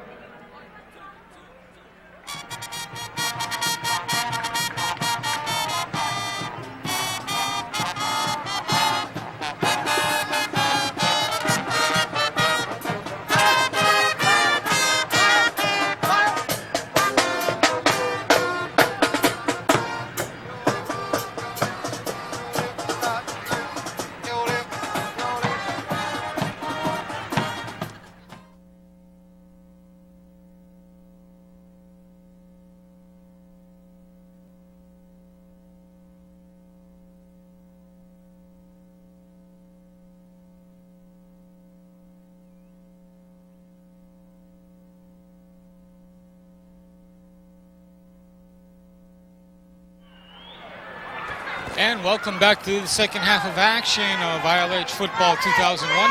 Pac-5 leading Damien 20-6 as we get action underway here. Back deep to receive. Number 21, Andrew Rutherford. Number 23, Kurt Uwaine. And this is Rutherford bringing it up. And he will be brought down just shy of the 40-yard line. 1st and 10 for the Wolfpack. Pac-5. Ball will be put down, 37-yard line. Al Morikami alongside Robert Rabadou. And we look forward to an exciting second half, Al. From the Wolfpack 37, 1st and 10 for Leong and company. He'll give it off to Reno. Reno will be stopped in his backfield as he tried to angle off toward the near side. And he was stopped by number 4, Daniel Chavez. Chavez was not fooled on the handoff. Chavez has been a major force on defense tonight for the Damien Monarchs. Loss of about, call it 3. Ball back to the 34-yard line. 2nd and 13. Action just underway here at Aloha Stadium. Double slot formation for the Wolfpack. A fake to the middle as rolling out toward the far side was Leong, and he is swarmed under at around his own 20-yard line. Credit number 44, Fehi Savelu on the tackle as Leong tried to get onto the outside, but Savelu quickly converged on the sack on the play. Leong marked off at approximately the 23-yard line. Brings up 3rd down long. 3rd down 23 officially. Ball at the 24. Trips to the far side for the quarterback Leong. And a handoff to Reno. Big hole. Reno cuts back. Gets out to midfield. 1st down yardage and more by about 3 yards.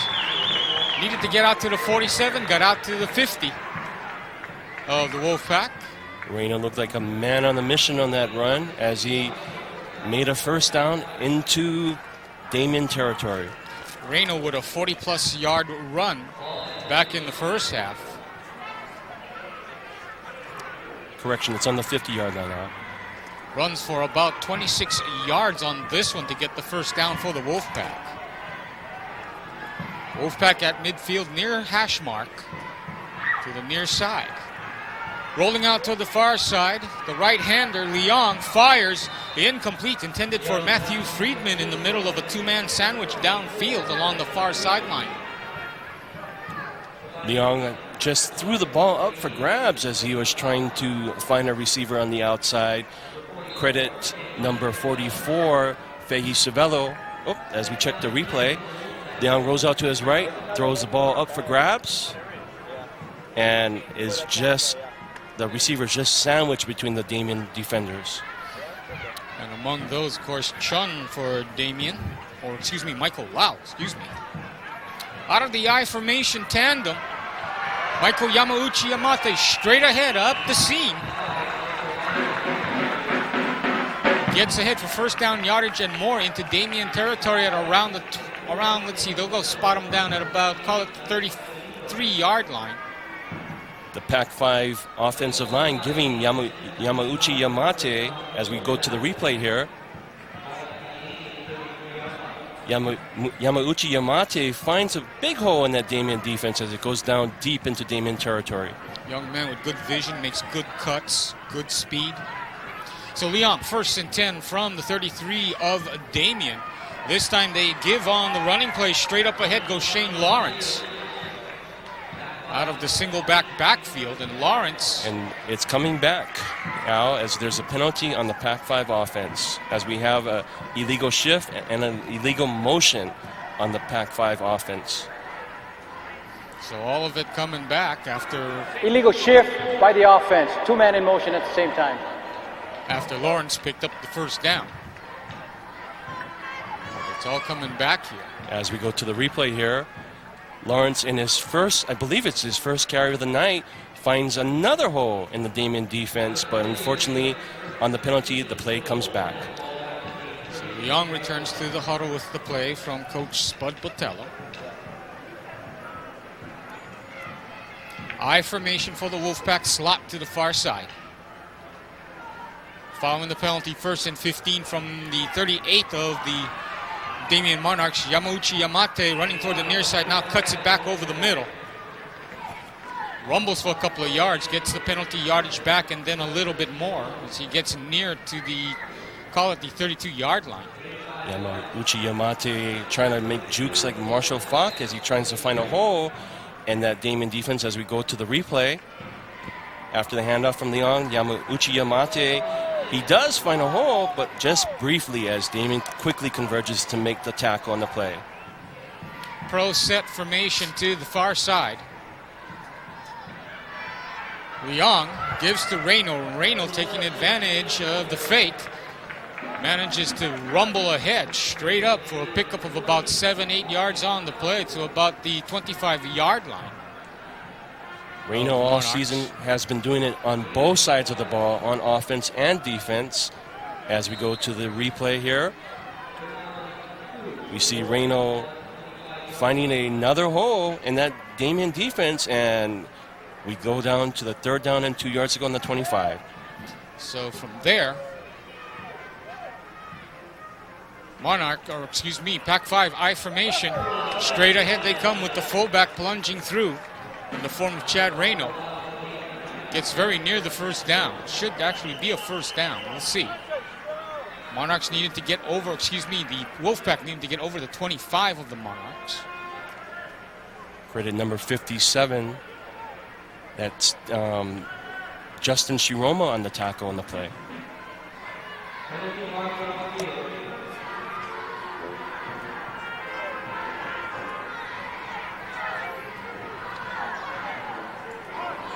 Dead ball foul.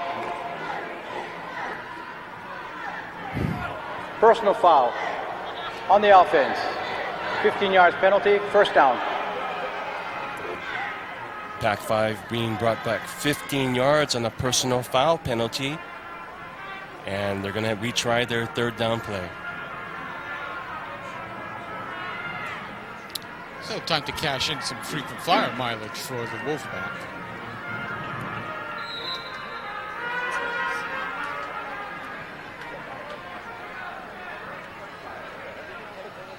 This is going to be tacked on to the end of the play, so Wolfpack will pick up, I believe, a first down. We'll see.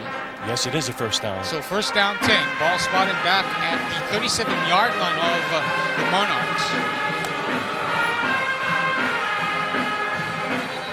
Pro set tandem in the backfield behind Leon, and the whistle blows before anything else can happen. There's an official's timeout as they clarify where the spot of the ball should be.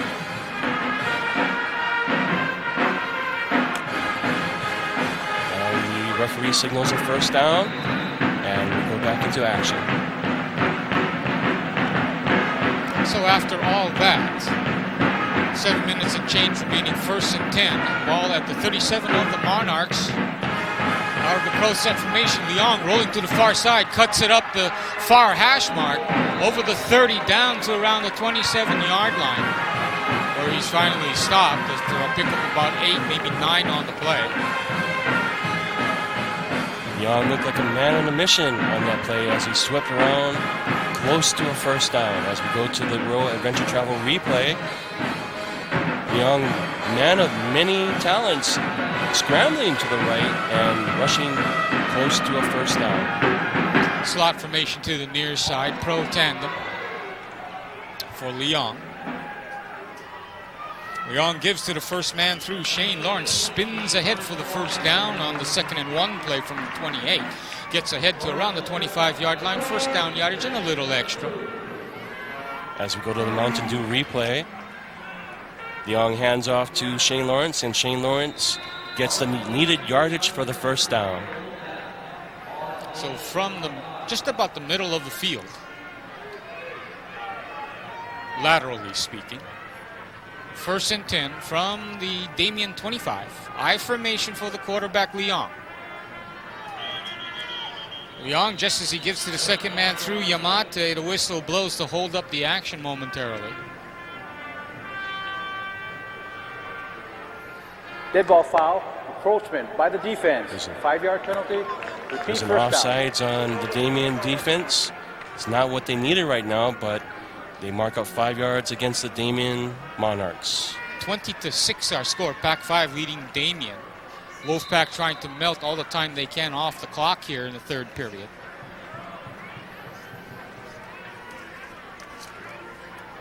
Wolfpack 7-0 in the first stanza, 13-6 in the second quarter for a 20-6 lead at the moment.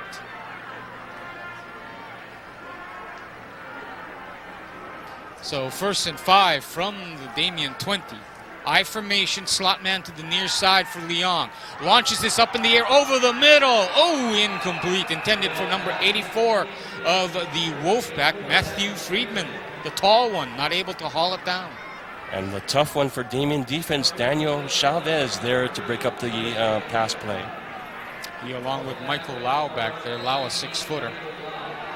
5 minutes, 35 seconds remaining third quarter. 2nd and 5, ball at the 20. Wolfpack will come out with trips to the near side. Single man in the backfield is Lawrence. Lawrence straight ahead.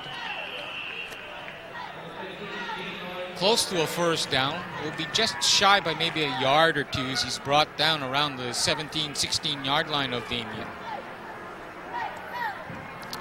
Pac-5 eating it up on offense as we go to the replay. Leong hands the ball off to Lawrence. Lawrence breaks through, but he is tripped up again by number 4, Daniel Chavez, on the tackle.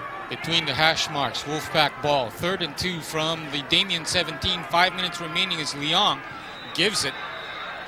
It's number 1, Chad Reno. As Reno looking to try and pick up the first down, can't do it. Looks like he might be shy. Needed to get out to around the 15-yard line for the first down.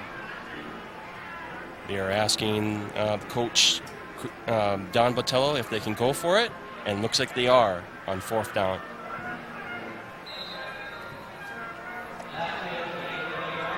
Wolfpack throwing when they need to, but primarily staying on the ground here in the second half, here in the third quarter.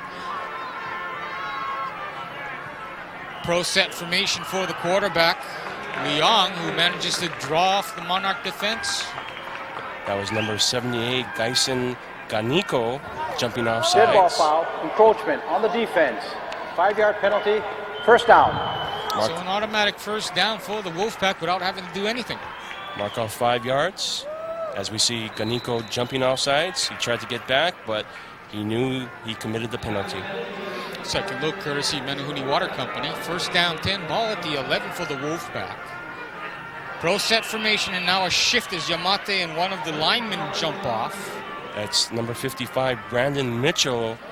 Dead ball foul. False start. False start on the offense. 5-yard penalty, offense. 1st and 15. 4:09 remaining, third quarter.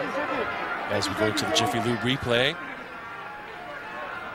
Indeed, number 55 creating the false start, marking 5 yards back for the Pac-5 Wolfpack. And again, between the hash marks, 1st and 15 from the Damien 16-yard line. Inside of 4 minutes to play. Leong will keep it himself as he rolls toward the near side, runs it up, and he's out of bounds and around the 11-yard line.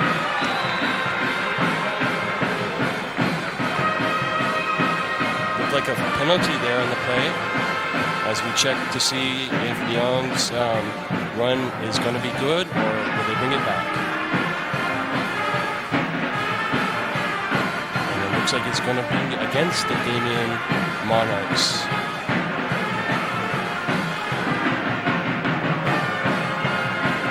Let's check to see what the penalty is. Have a dead ball foul, late hit out of bounds, personal foul on the defense. Personal foul penalty as we look Half the distance to the goal line. Insurance replay. 2nd down. We see Leong scrambling out to the left, trying to find a hole on the outside. And looks like Charge timeout to Damien. Back out of bounds is what they're going to call against the Damien defense.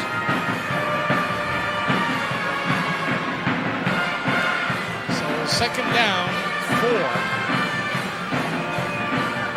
for the Wolfpack. Ball between the hash marks, on the near side hash mark. As we look at Chris Richo trying to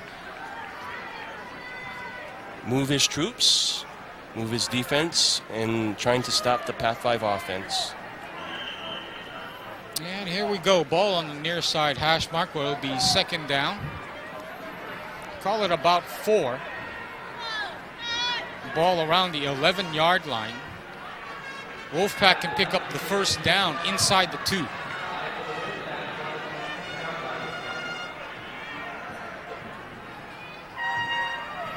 Full house backfield for Leong at the moment. But knowing Spud Botello, anything's possible out of this formation. Man comes up with formations going back to the 30s and even the late 1800s. And here we go. It's given to Yamate, turns it up and into the end zone. Easily goes Yamate, standing up. Michael Yamauchi Yamate with the touchdown for the Wolfpack to make it now 26-6 with 3:43 remaining in the third quarter. As we go to the replay here, we see Leong handing the ball off to Yamauchi Yamate, and he finds a big hole in that Damien defense and scores the quick touchdown for the 6 points. Young man with good vision turns it up very well. Darcy Hata on now to attempt the extra point.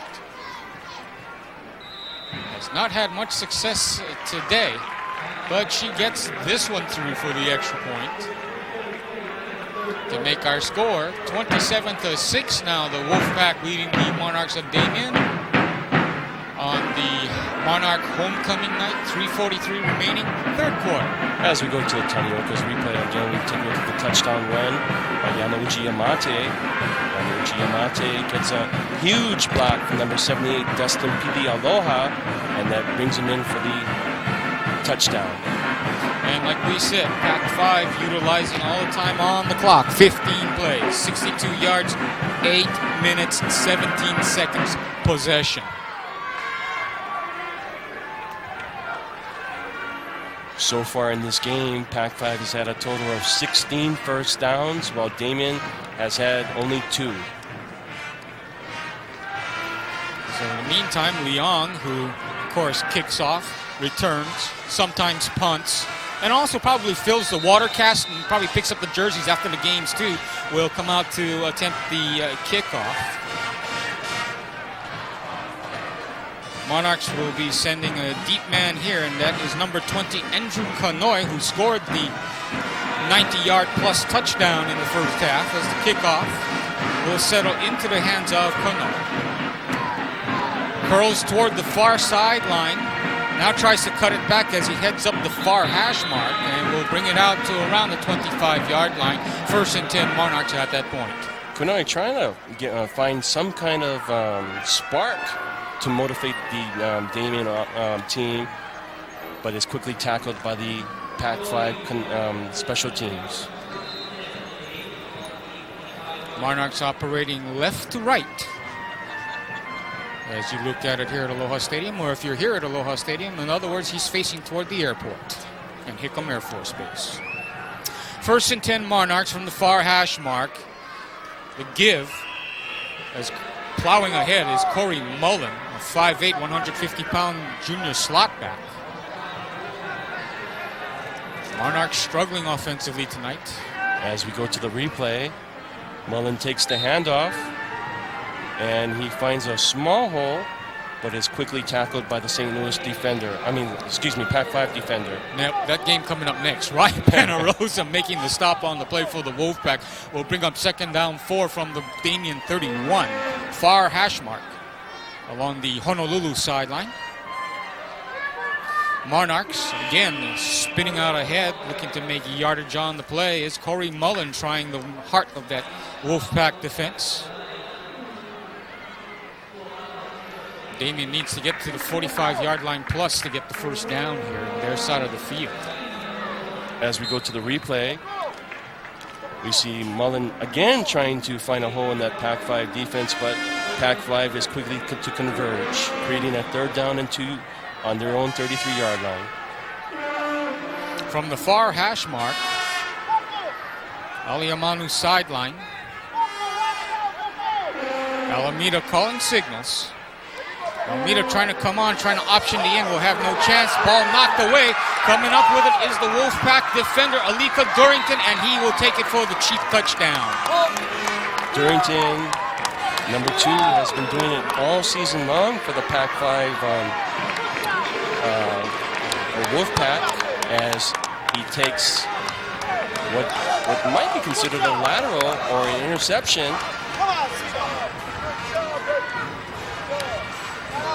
And he goes in for the score. Takes it at around the 25-yard line, so about 25, 26-yard interception return for a touchdown for Pac-5. Darcy Hata on to attempt the extra point. 2:03 remaining third quarter. 33-6 now the score. Snap is back. Hata legs it up in the air, and it is good here in the second half. And so she apparently has found the range and the mark. Pac-5 rolling on all cylinders here as they tried to clinch second place in the ILH Division 2 behind Iolani. And looks like Pac-5 is doing it in the third quarter. With 2 minutes and 3 seconds left, we'll see what Damien can do on their next offensive scheme. As we go to the Joy Coca-Cola replay, we see the quarterback, number 9, Alameda, bobbling the ball. He never really got a handle on it as Durrington makes the interception on the lateral for the touchdown. If we know earlier in the game, their quarterback for Damien, Ransom DaCosta, got injured. Thus, Alameda taking the majority of the snaps in the second half for the Damien Monarchs. So for the Monarchs, another kickoff return being set up here. Lau on the far side. Kanoy, no, now he is replaced by number 18 of the Monarchs. Peter Campos on the near side. Lau on the far side. And Leon will kick off, or this is Durrington rather. From the 16, it is Campos. And there's his fumble on the play. He loses it, and another teammate will pick it up. No, it looks like Wolfpack is saying it's their ball, and it very well might be, and it is. And it is. As coming up with it is Aliko Durrington. Suddenly he's developed magnetic hands.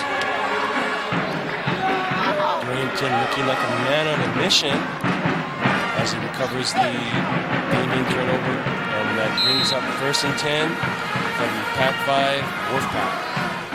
As we go to the Hawaiian Airlines replay, you see number 18 for Nats Campos trying to motivate some kind of, but he runs into his own defender and he loses the ball, and Durrington recovers.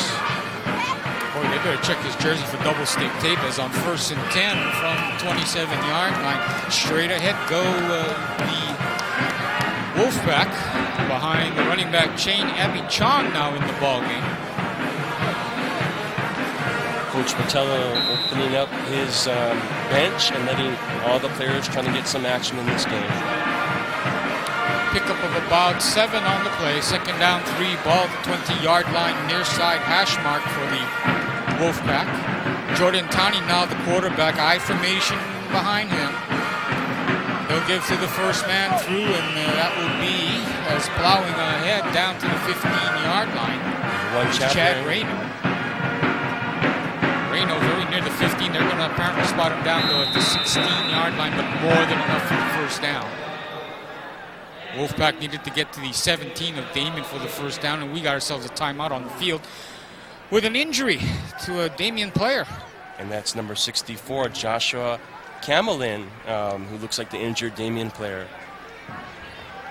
Boy, you get the feeling maybe something that they cannot afford. Coach Chris Bishop should get one of the campus priests to bless his team before every ball game. Minute 16 remaining, however. 1st and 10, Damien Monarchs at the 16-yard line. 34-6 is the score. We will take a break. This is Aloha Stadium Stars Television Sports.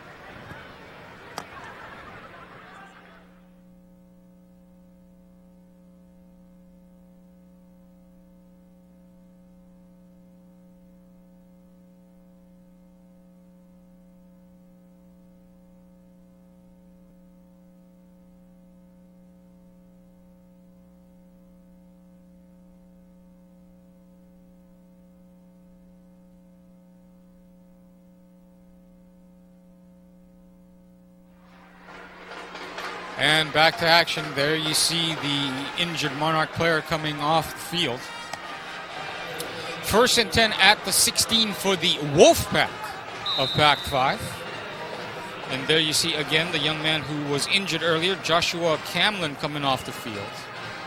1:09 remaining as the clock ticking now. 1st and 10 from the 16 for Jordan Tani in the Wolfpack offense on the near hash mark. As coming up was Yamauchi Yamate. There's another penalty as we wait to see what the penalty is on the play. Yamauchi Yamate, just a sophomore, goes 5'5", 138, the running back does. Here's our call. Inadvertent face mask, 5-yard penalty against the defense. Repeat first down. It's the 5-yard incidental face mask, so mark off 5 yards against the Damien defense.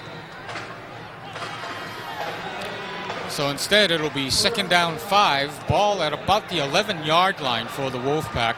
Trip sets to the far side, single man in the backfield behind the quarterback, Tani now. And guess what? We have another penalty on the play.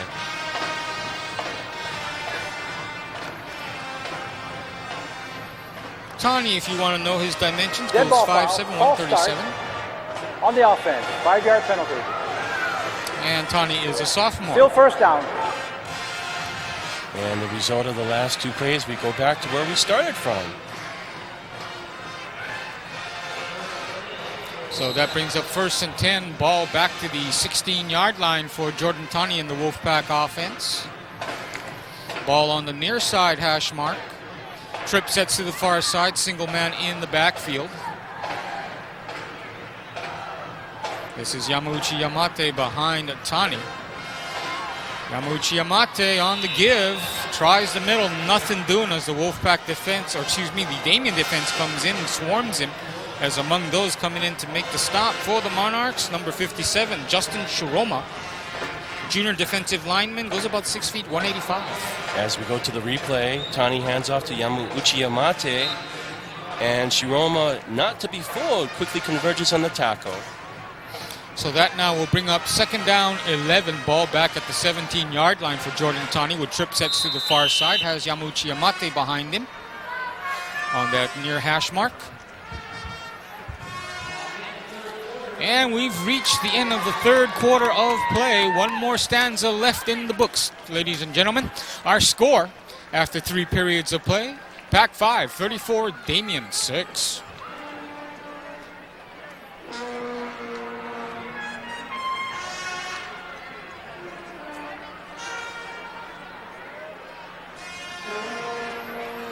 So a less than successful homecoming game so far for the Damien Monarchs as Pac-5 leads at 34-6. There you see our line score. Wolfpack putting up a touchdown in the 1st quarter. 2nd stanza outscoring Damien 13-6, which included that long touchdown run by Andrew Kanoy. And then, of course, the 3rd period has been all Pac-5, 14-0 for a 34-6 margin. And there you can see the success the Wolfpack has had moving the football with 17 first downs to just 2 for the Monarchs.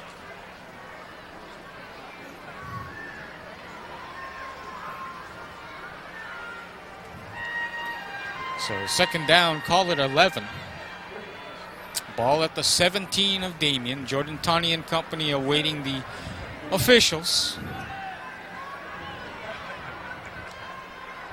as they stretch out the yard markers.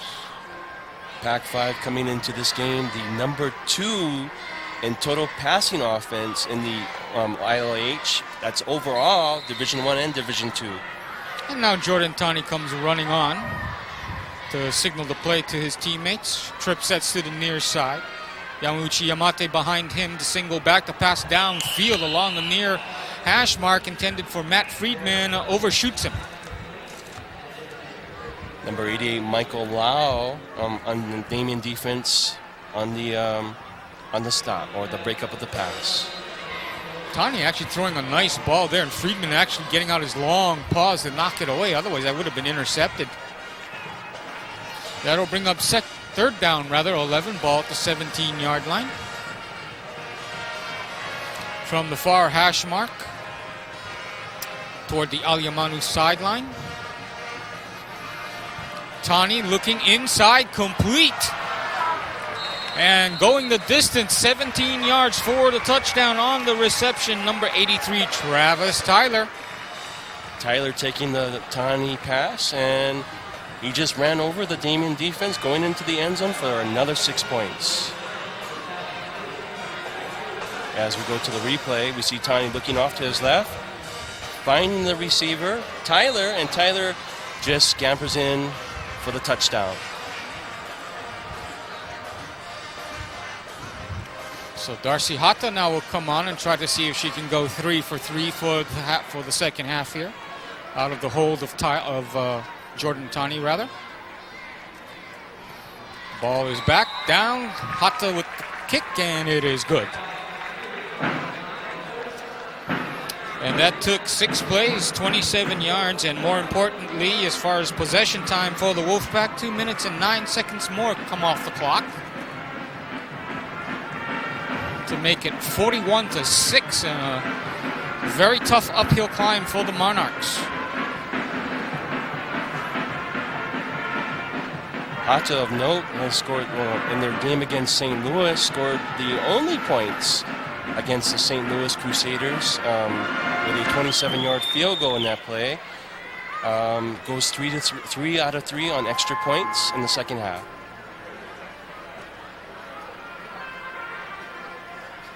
And there you see McShane Dater, starting quarterback out of Marino Schools. A Spartan basketball player as well. You can see what the problem is there with the wrap around the ankle. Suffered several weeks ago. And Ryan Leong filling in ably as we get set to resume action once again.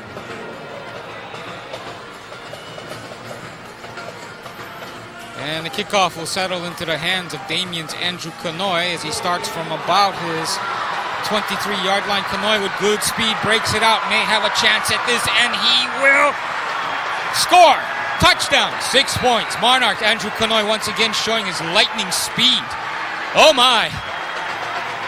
Canoy was not to be denied on that kickoff return as he took the ball all the way back, almost the length of the field for the 6 points.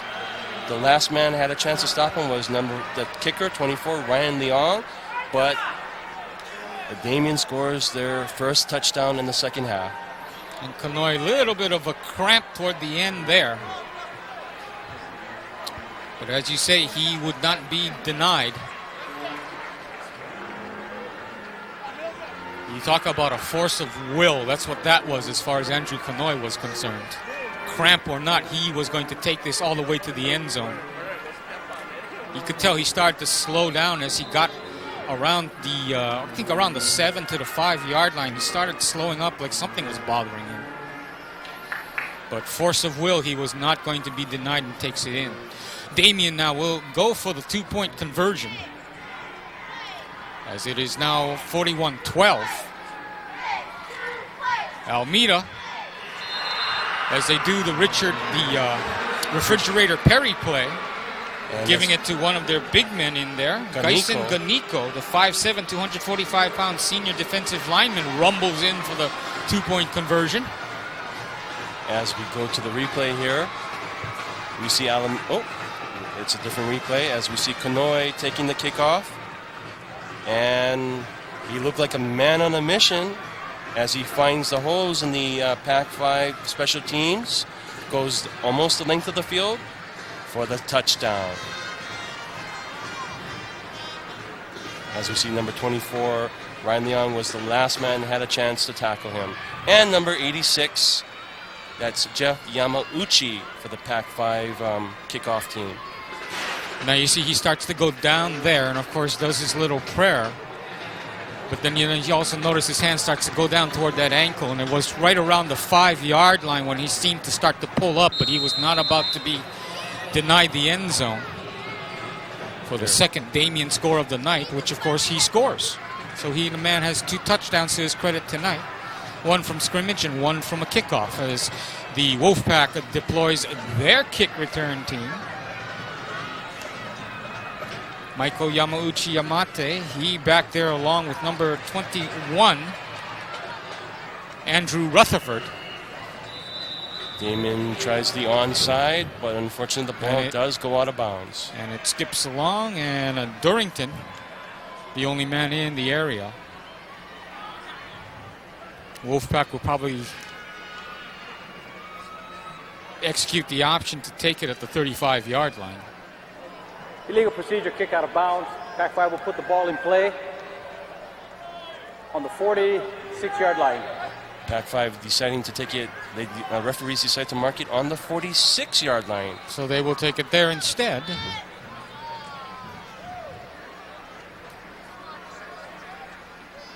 And Jordan Taney and company waiting for the play to come in, and it will. 1st and 10, ball at the 46 of Pac-5.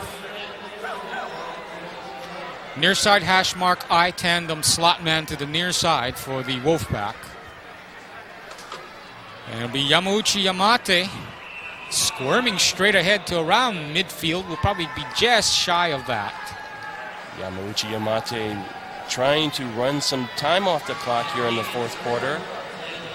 As we go to the replay, we see Tani handing off to the near back, and that's Yamauchi Yamate, who goes through the Pac-5 Damien defense, and that's number 4, Daniel Chavez on the tackle. So 4-yard gain, 2nd down, 6 from midfield. I tandem. Slot man to the near side for Tani and company. He will give this time to the tailback, number 25. There's a fumble on the Shane play. Abby Chong, loose ball, and the Monarchs say they've come up with it. But let's wait for the officials as they umpire. Damien football. Damien football.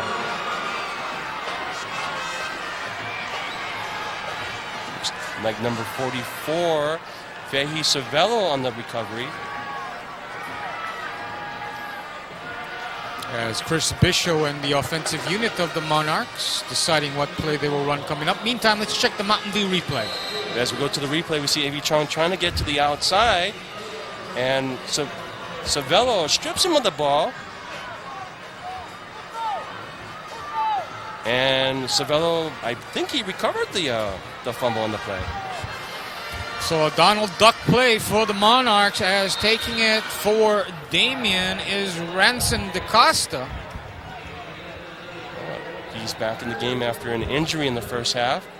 Good to see him back. Boy, you got to give it to Chris Bishop.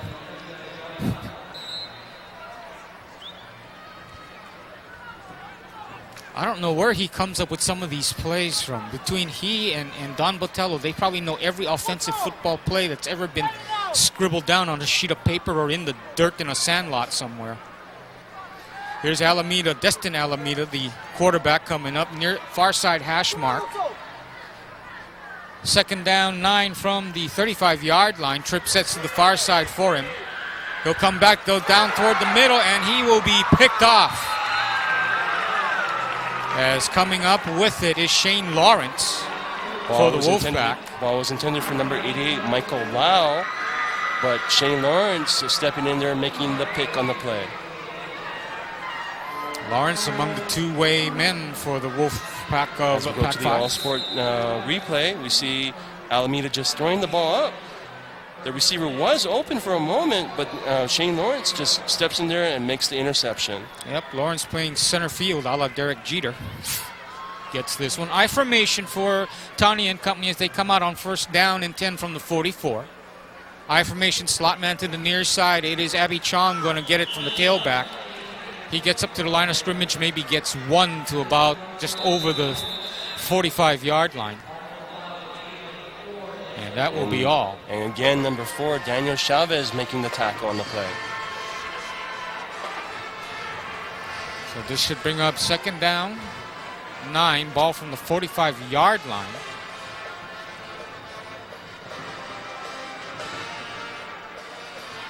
Dead ball foul, inadvertent face mask.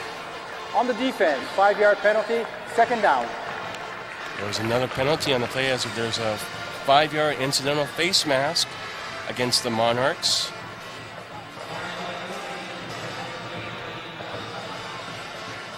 And they mark off the 5 yards against the Damien defense. And this will put the Wolfpack right about midfield. Well, it'll be second down, call it 4. Ball right at midfield. I formation, slot man to the near side for Jordan Tani and the Wolfpack. Yamauchi Yamate gets it out of the I tandem. Angles off toward the far side and gets first down yardage and more past the 45 down to about the 40-yard line, as making the stop on the play is Buffett for the Monarchs. Buffett making a game-saving tackle or a touchdown-saving tackle as Yamauchi Yamate, as we go to the Menehune replay, after taking the handoff from Tani, finds a hole after a good block by A.V. Chong, springing him for the first down. So Yamauchi Yamate along with Abby Chong in the backfield. Single man behind the quarterback. And it'll be Yamauchi Yamate over the 40 as he heads down along that far hash mark. Angles just a little bit off to the side. Manages to bust out to around the 35-yard line where he's finally brought down. First down and 10 from there for the Wolfpack. As we go to the Jiffy Lube replay, Yamauchi Yamate again taking the handoff from Tani. And Yamauchi Yamate breaks down into the Damien defense. So from the 42 of the Monarchs, second down. It's the 35-yard line, Al. 35-yard line, you're right. Second down and 3, and ahead goes Yamauchi Yamate Yamate. And Damien's quick to converge on the tackle. And that's number 78, Gaisen Ganiko, once again doing it on the Damien defense. Making the stop on Yamauchi Yamate. So third down, call it 5, ball at around the 38-yard line thereabouts. They're going to say the 37 officially. 8 minutes and change remaining in the contest. Just about decided, Pac-5 leading 41-14. I formation, slot man to the far side, ball resting on the far hash mark. Coming around the end, this is number 35 for the Wolfpack, Ryan Urabe, and he gets hauled down in the backfield for a loss on the play, bringing up fourth down. Credit number 57, Justin Shiroma, not getting fooled on the Pac-5 trickery, and he makes the tackle on the play. So Ryan Leong and the punting unit for Pac-5 trot on fourth down and 11 from the 43 of the Monarchs. Again, trying to use all the time on the clock. 15 seconds, 13, now 12 as Leong takes it, boots it away. Gets a nice high punt, gets good air under this, but also gets, well, let's see. They're going to spot it on the half Oh, yard my! line.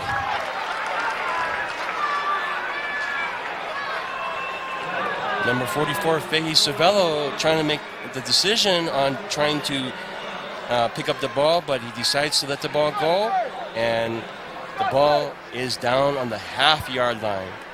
You have to wonder, what if he lets it bounce? Maybe it gets all the way to the end zone, but good job of recovery there by Kurt Uwaine, coming up, grabbing it, downing it inside the 1. I thought for a moment there might rule that his momentum took him into the end zone, so therefore it's going to be a touchback. Let's see it again. As we look at the replay, we see Leong's punt going down, and number 23, that's Uwane, making the miraculous stop.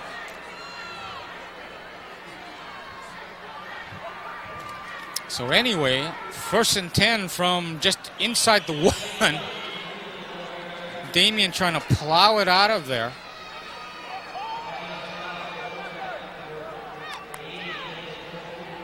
As I believe that was Lau on the play carrying. That was Lau. He'll pick up a couple of yards out to around the 3-yard line. Or it'll be second down. From the 3. Second and 8. I formation, man in motion to the far side for the Damien Monarchs. Alameda hands off. This is Ganiko, the big man, getting to play the William Perry role in the fullback position. Rumbling out past the 10-yard line. Damien needs to get out to around the 11 for the first down. Ganiko using all of his 245 pounds as we look at the replay. taking the handoff from Alameda and bulldozing his way through the Pac-5 defense. Boy, can you imagine being Rutherford there trying to bring this guy down along with Uwaini? Holy cow. Pro set backfield with Ganiko behind, and I should say Lau behind the quarterback Alameda. It would be Lau this time, breaking it out of the I formation, breaking it along the far sideline. Picking up good yardage, first down yardage and more out over the 25 near the 30-yard line. Now this is their first down since the first half, I believe. And it should be the third of the game for them. Check it out again, courtesy Paina Bar and Grill. As we look at the replay here, we see Lau taking the handoff from Alameda and finding a huge hole in that Pac-5 defense as he scampers around, and Reno making the tackle on the play. Coach Chris Bishop probably thinking, why didn't I use this before? Ganiko in the backfield along with Alameda and Lau. The pitch out to Lau, or excuse me, that is Ransom DaCosta. Unable to come up with it. Ball heads out of bounds, though, as it bounds out along the Honolulu sideline. As we check it again, courtesy of Price Busters. Alameda trying to pitch the ball off to DaCosta. And we see the ball never gets there. And fortunately, it takes a Damien bounce out of bounds. So second down, they call it 9. Ball from the 29-yard line of the Monarchs. Damien offensive unit coming out in a offset eye to the far side on the far hash mark. The give is to Ganiko. He powers his way upfield over the 35 out to around the 40-yard line. Ganiko again using his strength going through the Pac-5 defense and giving them yet another first down. Midas replay, check it again. As we see Alameda handing it off to Ganiko. Ganiko going through that Pac-5 defense.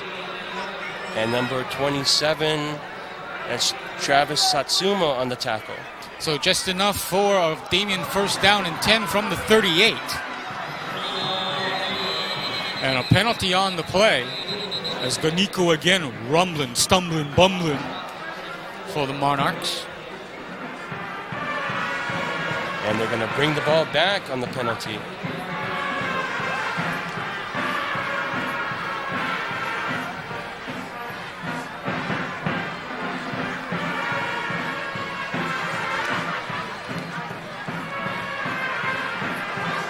Holding on the offense. 10-yard penalty from the spot of the foul. Repeat first down. So following the filibuster and the penalty, this will set the Monarchs back. As we look at the replay here, we see Ganiko again going through that Pac-5 defense. It kind of reminds me of Jerome Bettis, the bus for the Pittsburgh Steelers, as he goes into the Pac-5 defense. So first and 10, or excuse me, first and 21. Ball is set back to about the 27-yard line. Loose ball. Ransom DaCosta trying to find it. Won't be able to jump on it. Wolfpack gets on it. As getting a hold of it and falling on it for the Wolfpack is number 67.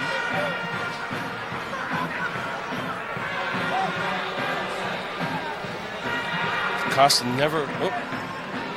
there's a penalty on the play, as there's a personal foul on the Pac-5 defense, but that is after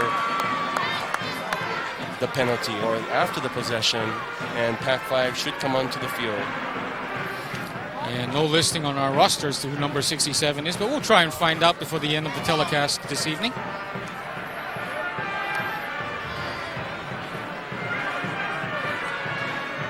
Fumble recovery by Pac-5. It'll be a first down for Pac-5. However, we had a dead ball foul, personal foul on Pac-5. Joshua Uso, the one making the recovery on that play for the Wolfpack to give them the ball. First and 10 at around, call it the 23-yard line.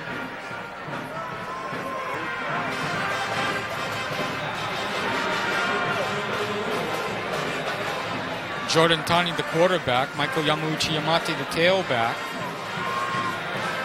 I'll be very surprised if they even throw a pass remaining with the 4 minutes remaining left in the game. Shane Abby Chong in the fullback position.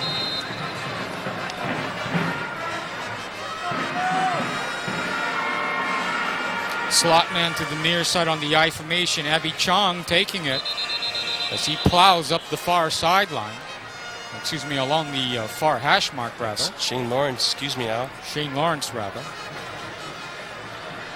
I stand corrected. Managed to get a couple of yards there. Jordan Tunney being instructed it there momentarily, as you saw, by Coach Don Spud Botello. Silver Fox. 2nd and 7 now. Ball spotted at the 20-yard line. Shane Lawrence in the backfield along with Michael Yamauchi Yamate in the tailback position. Tani sets them down on the far hash mark, and Yamauchi Yamate loses the handle. Lawrence and company go diving. This may be Damien football. It will be. It looked like number 15, Dominic Pelosi, on the recovery for Damien. As Yamauchi Yamate, as we look at the replay here, never really got a hand on the ball after he made the initial hit onto the pylon. One of the few times you ever see the young man making a mistake like that. And number 15, Pelosi, making the recovery for the Monarchs. So it'll be Damien football. Ball spotted up around the 24-yard line. They'll say 1st and 10 from there. 41-14, though, the Wolfpack leads with 3 minutes, 44 seconds remaining in the ball game. Andrew Kanoy now going to be given a chance to play quarterback here. He has a trip set up to the far side, as you see at the top of the screen. Has a single man to the near side. This is Lau. Good ball foul. Costa, the single man in the backfield, and repeat first down. We got a penalty. Penalty on the Damien offense. So Kanoy will take over at the quarterback position, at least for this play, which is now 1st and 15 from the 19-yard line. Here we go, a direct snap offense. This comes right back to DaCosta. Launches it downfield toward the near sideline. Caught by Kanoy. Let's see, is he in bounds? The official signaling he was out of bounds when he made the reception. Now, it's going to come back to the line of scrimmage. It'll be 2nd down and 15 from the 19-yard line. Very interestingly conceived plays. As we go to the Hawaiian Airlines replay, we see Kanoy going out for the ball, and the official makes a good call as Kanoy comes down out of bounds. Would have been a good catch in Canada. 2nd down 15, ball at the 19-yard line of the Monarchs. Trip sets to the far side. Lau to the near side. Single man is DaCosta and company. Alameda will give to DaCosta. DaCosta walking his way up there, strolling along through that Wolfpack defense. Gets out to about the 35-yard line and a little more. Picks up the 1st down as they will spot him down at about the 37-yard line of Damien. As we go to the ILH 2001 replay, we see Alameda handing the ball off to DaCosta, and DaCosta dancing his way through the Pac-5 defense. And he makes his way all the way down for a 1st down. So 1st and 10, the Monarchs, ball at their own 37. Dropping back to pass is Alameda. He'll leave it off to DaCosta. Oh, nice block there. As DaCosta tightropes his way down the Aliamanu sideline and finally knocked out of bounds, but not before picking up the 1st down at around midfield. Credit Micah Komine on that huge block on the Pac-5 defender. As Larry Price would go, he went Katush. Oh my, what a big block on that play. As we go to the First Hawaiian Bank replay, we see DaCosta trying to get to the outside. And we see that huge block there. And DaCosta dances his way all the way down for for the first From down. the Damien 47, 1st and 10 Monarchs. As firing it downfield is DaCosta on that one, intended for his receiver, number 7, Corey Mullen. I think he spun the ball around a few too many times before he threw it. DaCosta calling for the play, wants it. Destin Alameda now steps in.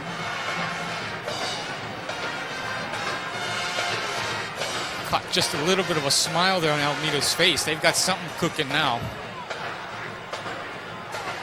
Double slot formation. Yeah, here we go again. As Alameda comes in motion from the far sideline, Mullen not able to hold on to it. Manages to get it back, though, as the loss will take them back into their own territory at around the 40-yard line, maybe the 39. Mullen went running back to get that one as the snap came off a little too strong. First Hawaiian Bank replay, check it out. As we go to the replay here, we see, again, Damien trying to run their trick play. As Mullen awaits the snap. The snap is kind of high, and he never gets a good handle on the ball. And he's fortunate enough to recover his own fumble. So on third and 10 from the 35, 3rd and 19, from the 35. DaCosta stays alive, loops it downfield in the direction of Mullen. He cannot come up on it. Shane Lawrence defending. Mullen looked like he had the ball, but he was running without the ball. Thus, he dropped it, causing the incompletion. So there's a penalty on the far side of the field here. 4th down, 18. Ball at the 39 at the moment. However, we have a penalty marker down. Initial signs it might be on Pac-5, but let's wait and see.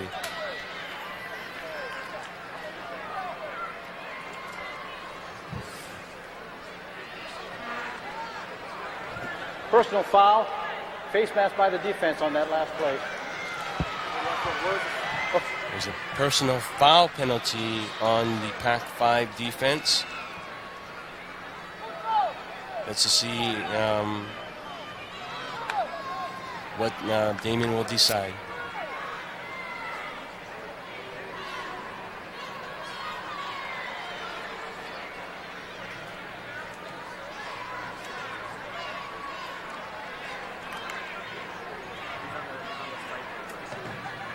And they will accept the penalty as they mark off 15 yards against the Pac-5 defense. As we look at the Verizon Hawaii replay, face mask by the defense. Repeat 3rd down.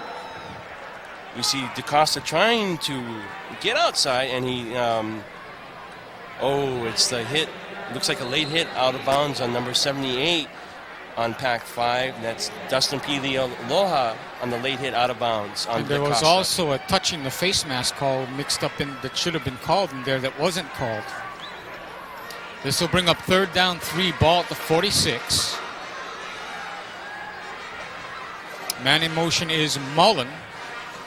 Out of the offset tandem. Ganico, first man through, busts it down to the 30. Inside to near the 25-yard line goes the Monarchs' big man. Ganico looking like a man on a mission as he busted through the Pac-5 defense. So 1st down yardage and more into Wolfpack territory at around, call it the 26-yard line. As we go to the replay here, we see Ganico taking the handoff from Alameda, and Ganico rumbles and stumbles through the Pac-5 defense and goes all the way down into Pac-5 territory. On the 1st down carry from the 26.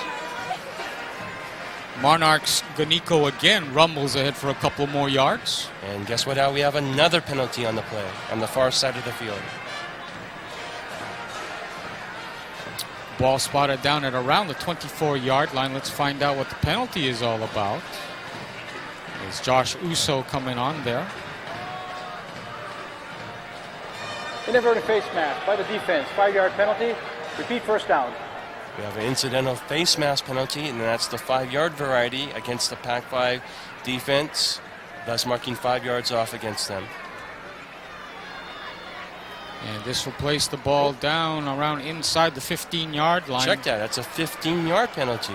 Initial signs was a 5-yard, but it's a 15-yard penalty. Ball will be up, and then right back the other way it comes. This is one of those where you got to march it off one way, march it back the other because of a difference in yardage.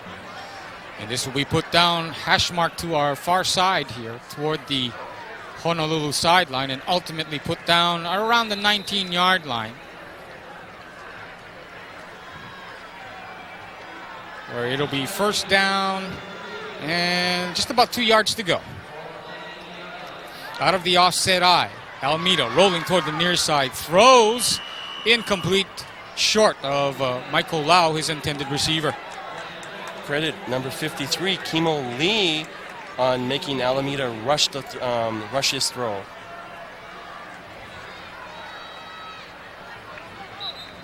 So second down 3 now, ball at the 19-yard line, 1:22 remaining in the contest. 41-14, Damien looking though to post one more score. Try and make it a little more respectable here. Offset eye behind the quarterback, Almeida. They'll give to the big man Goniko, and he rumbles ahead, should have first down yardage as he gets over the 19. Or excuse me, needs to get past the 16-yard line out to the 15. And to pick up first down yardage. And the referee does signal for a first down.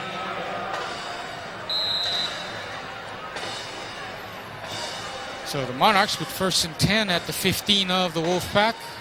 Just about a minute and change remaining now. Almeida once again with the offset eye behind him. Puts a man in motion, gives to Goniko. Goniko rumbling ahead. Looking to make a couple more yards. We'll pick up about 2, maybe 3 to around the 12-yard line. Goniko looked a little tired as he took the handoff from Alameda. As we go to the Royal Adventure Travel replay, Alameda handing the ball off to Goniko, and he does definitely look tired as it takes 4 Pac-5 defenders to bring him down for the tackle. Damien calls timeout with 47 seconds to play. Be second down 8-13 when we return to action. There you see the line score at the moment. Everything in the favor of Pac-5, 19 first downs to 7.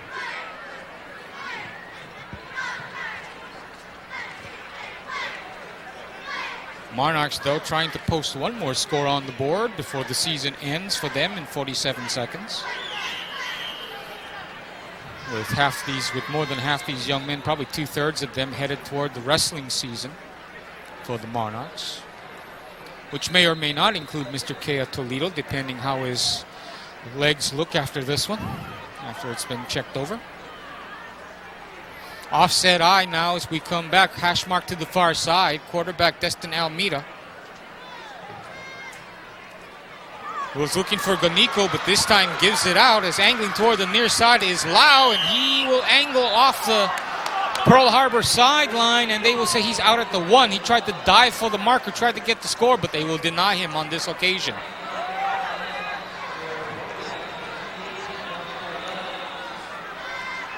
As we go to the Mountain Dew replay, we see Alameda pitching the ball off to Lau, and Lau looks like he wanted that end zone, but unfortunately he goes out on the 1-yard line.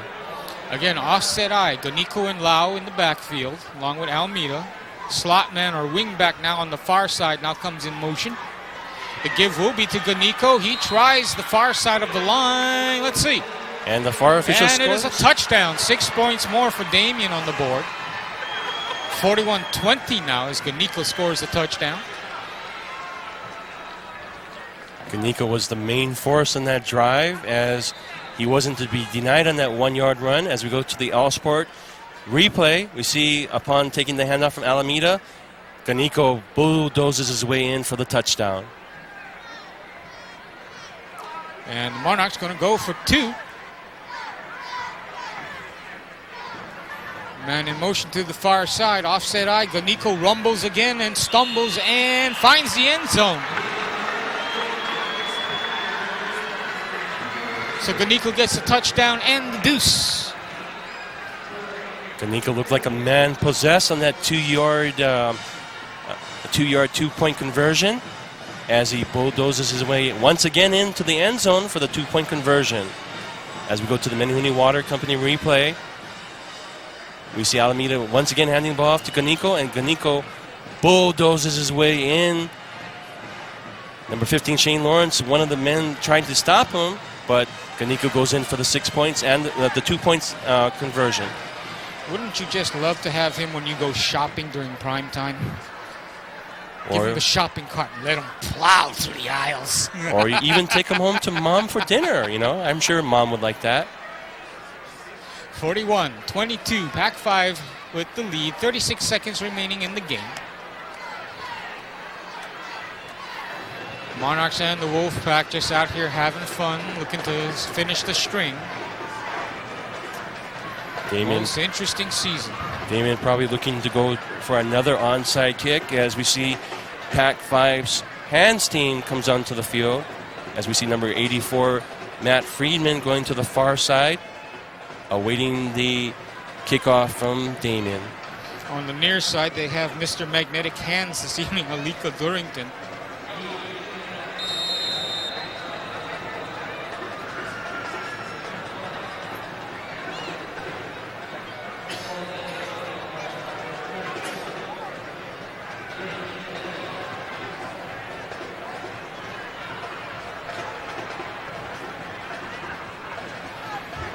And the Monarchs looking to set up as if they're going to go ahead and kick the onside, and it does. It bounces around, and Shane Lawrence looks like he makes the recovery. He, along with Pennarosa, Ryan Pennarosa, in the area.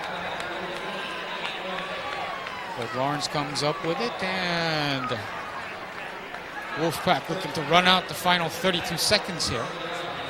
1st and 10, ball spotted at the 40-yard line.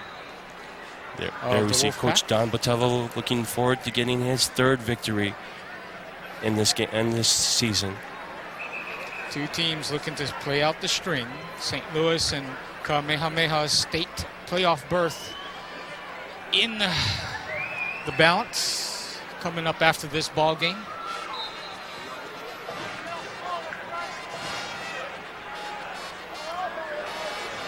Kamehameha forcing the issue via a 24-24 tie with the Crusaders during the first round.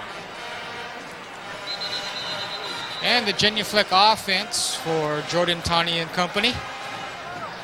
As he drops back to about the 35 and puts down a knee. Damien would still with one timeout to use. But apparently they would just let the time run out. 12 seconds now, 11, 10. 41-22. Pac-5 taking home a victory in Damien's homecoming football game. A game that also marks the end of the ILH season for both clubs. And that's it. Game over. Final score this evening, the Wolfpack of Pac-5, 41. The Damien Monarchs, 22. Now, Damien showed a lot of heart in this game, and hopefully next season they're going to contend for the ILH next year. You know, one person I'm going to be very interested in watching come next season, of course, is going to be number 5 for the Wolfpack, Michael Yamauchi Yamata. He's only a sophomore this season. It'll be interesting to see how he comes out. And certainly McShane Dater Jr. looking to try and at least get his first complete season next year. Sophomore season and junior seasons have both ended for him prematurely, several games before the end of the regular season. So he'll be motivated, certainly. There's Coach Chris Bishop, and he'll be, of course, looking to try and see to improve on this year's season, which has been injury-plagued for him. Has had upwards of about 7 or 8 players now basically been injured in one ball game after another, been the total after all that. But once again, the final score this evening, the Wolfpack 41, Damien 22.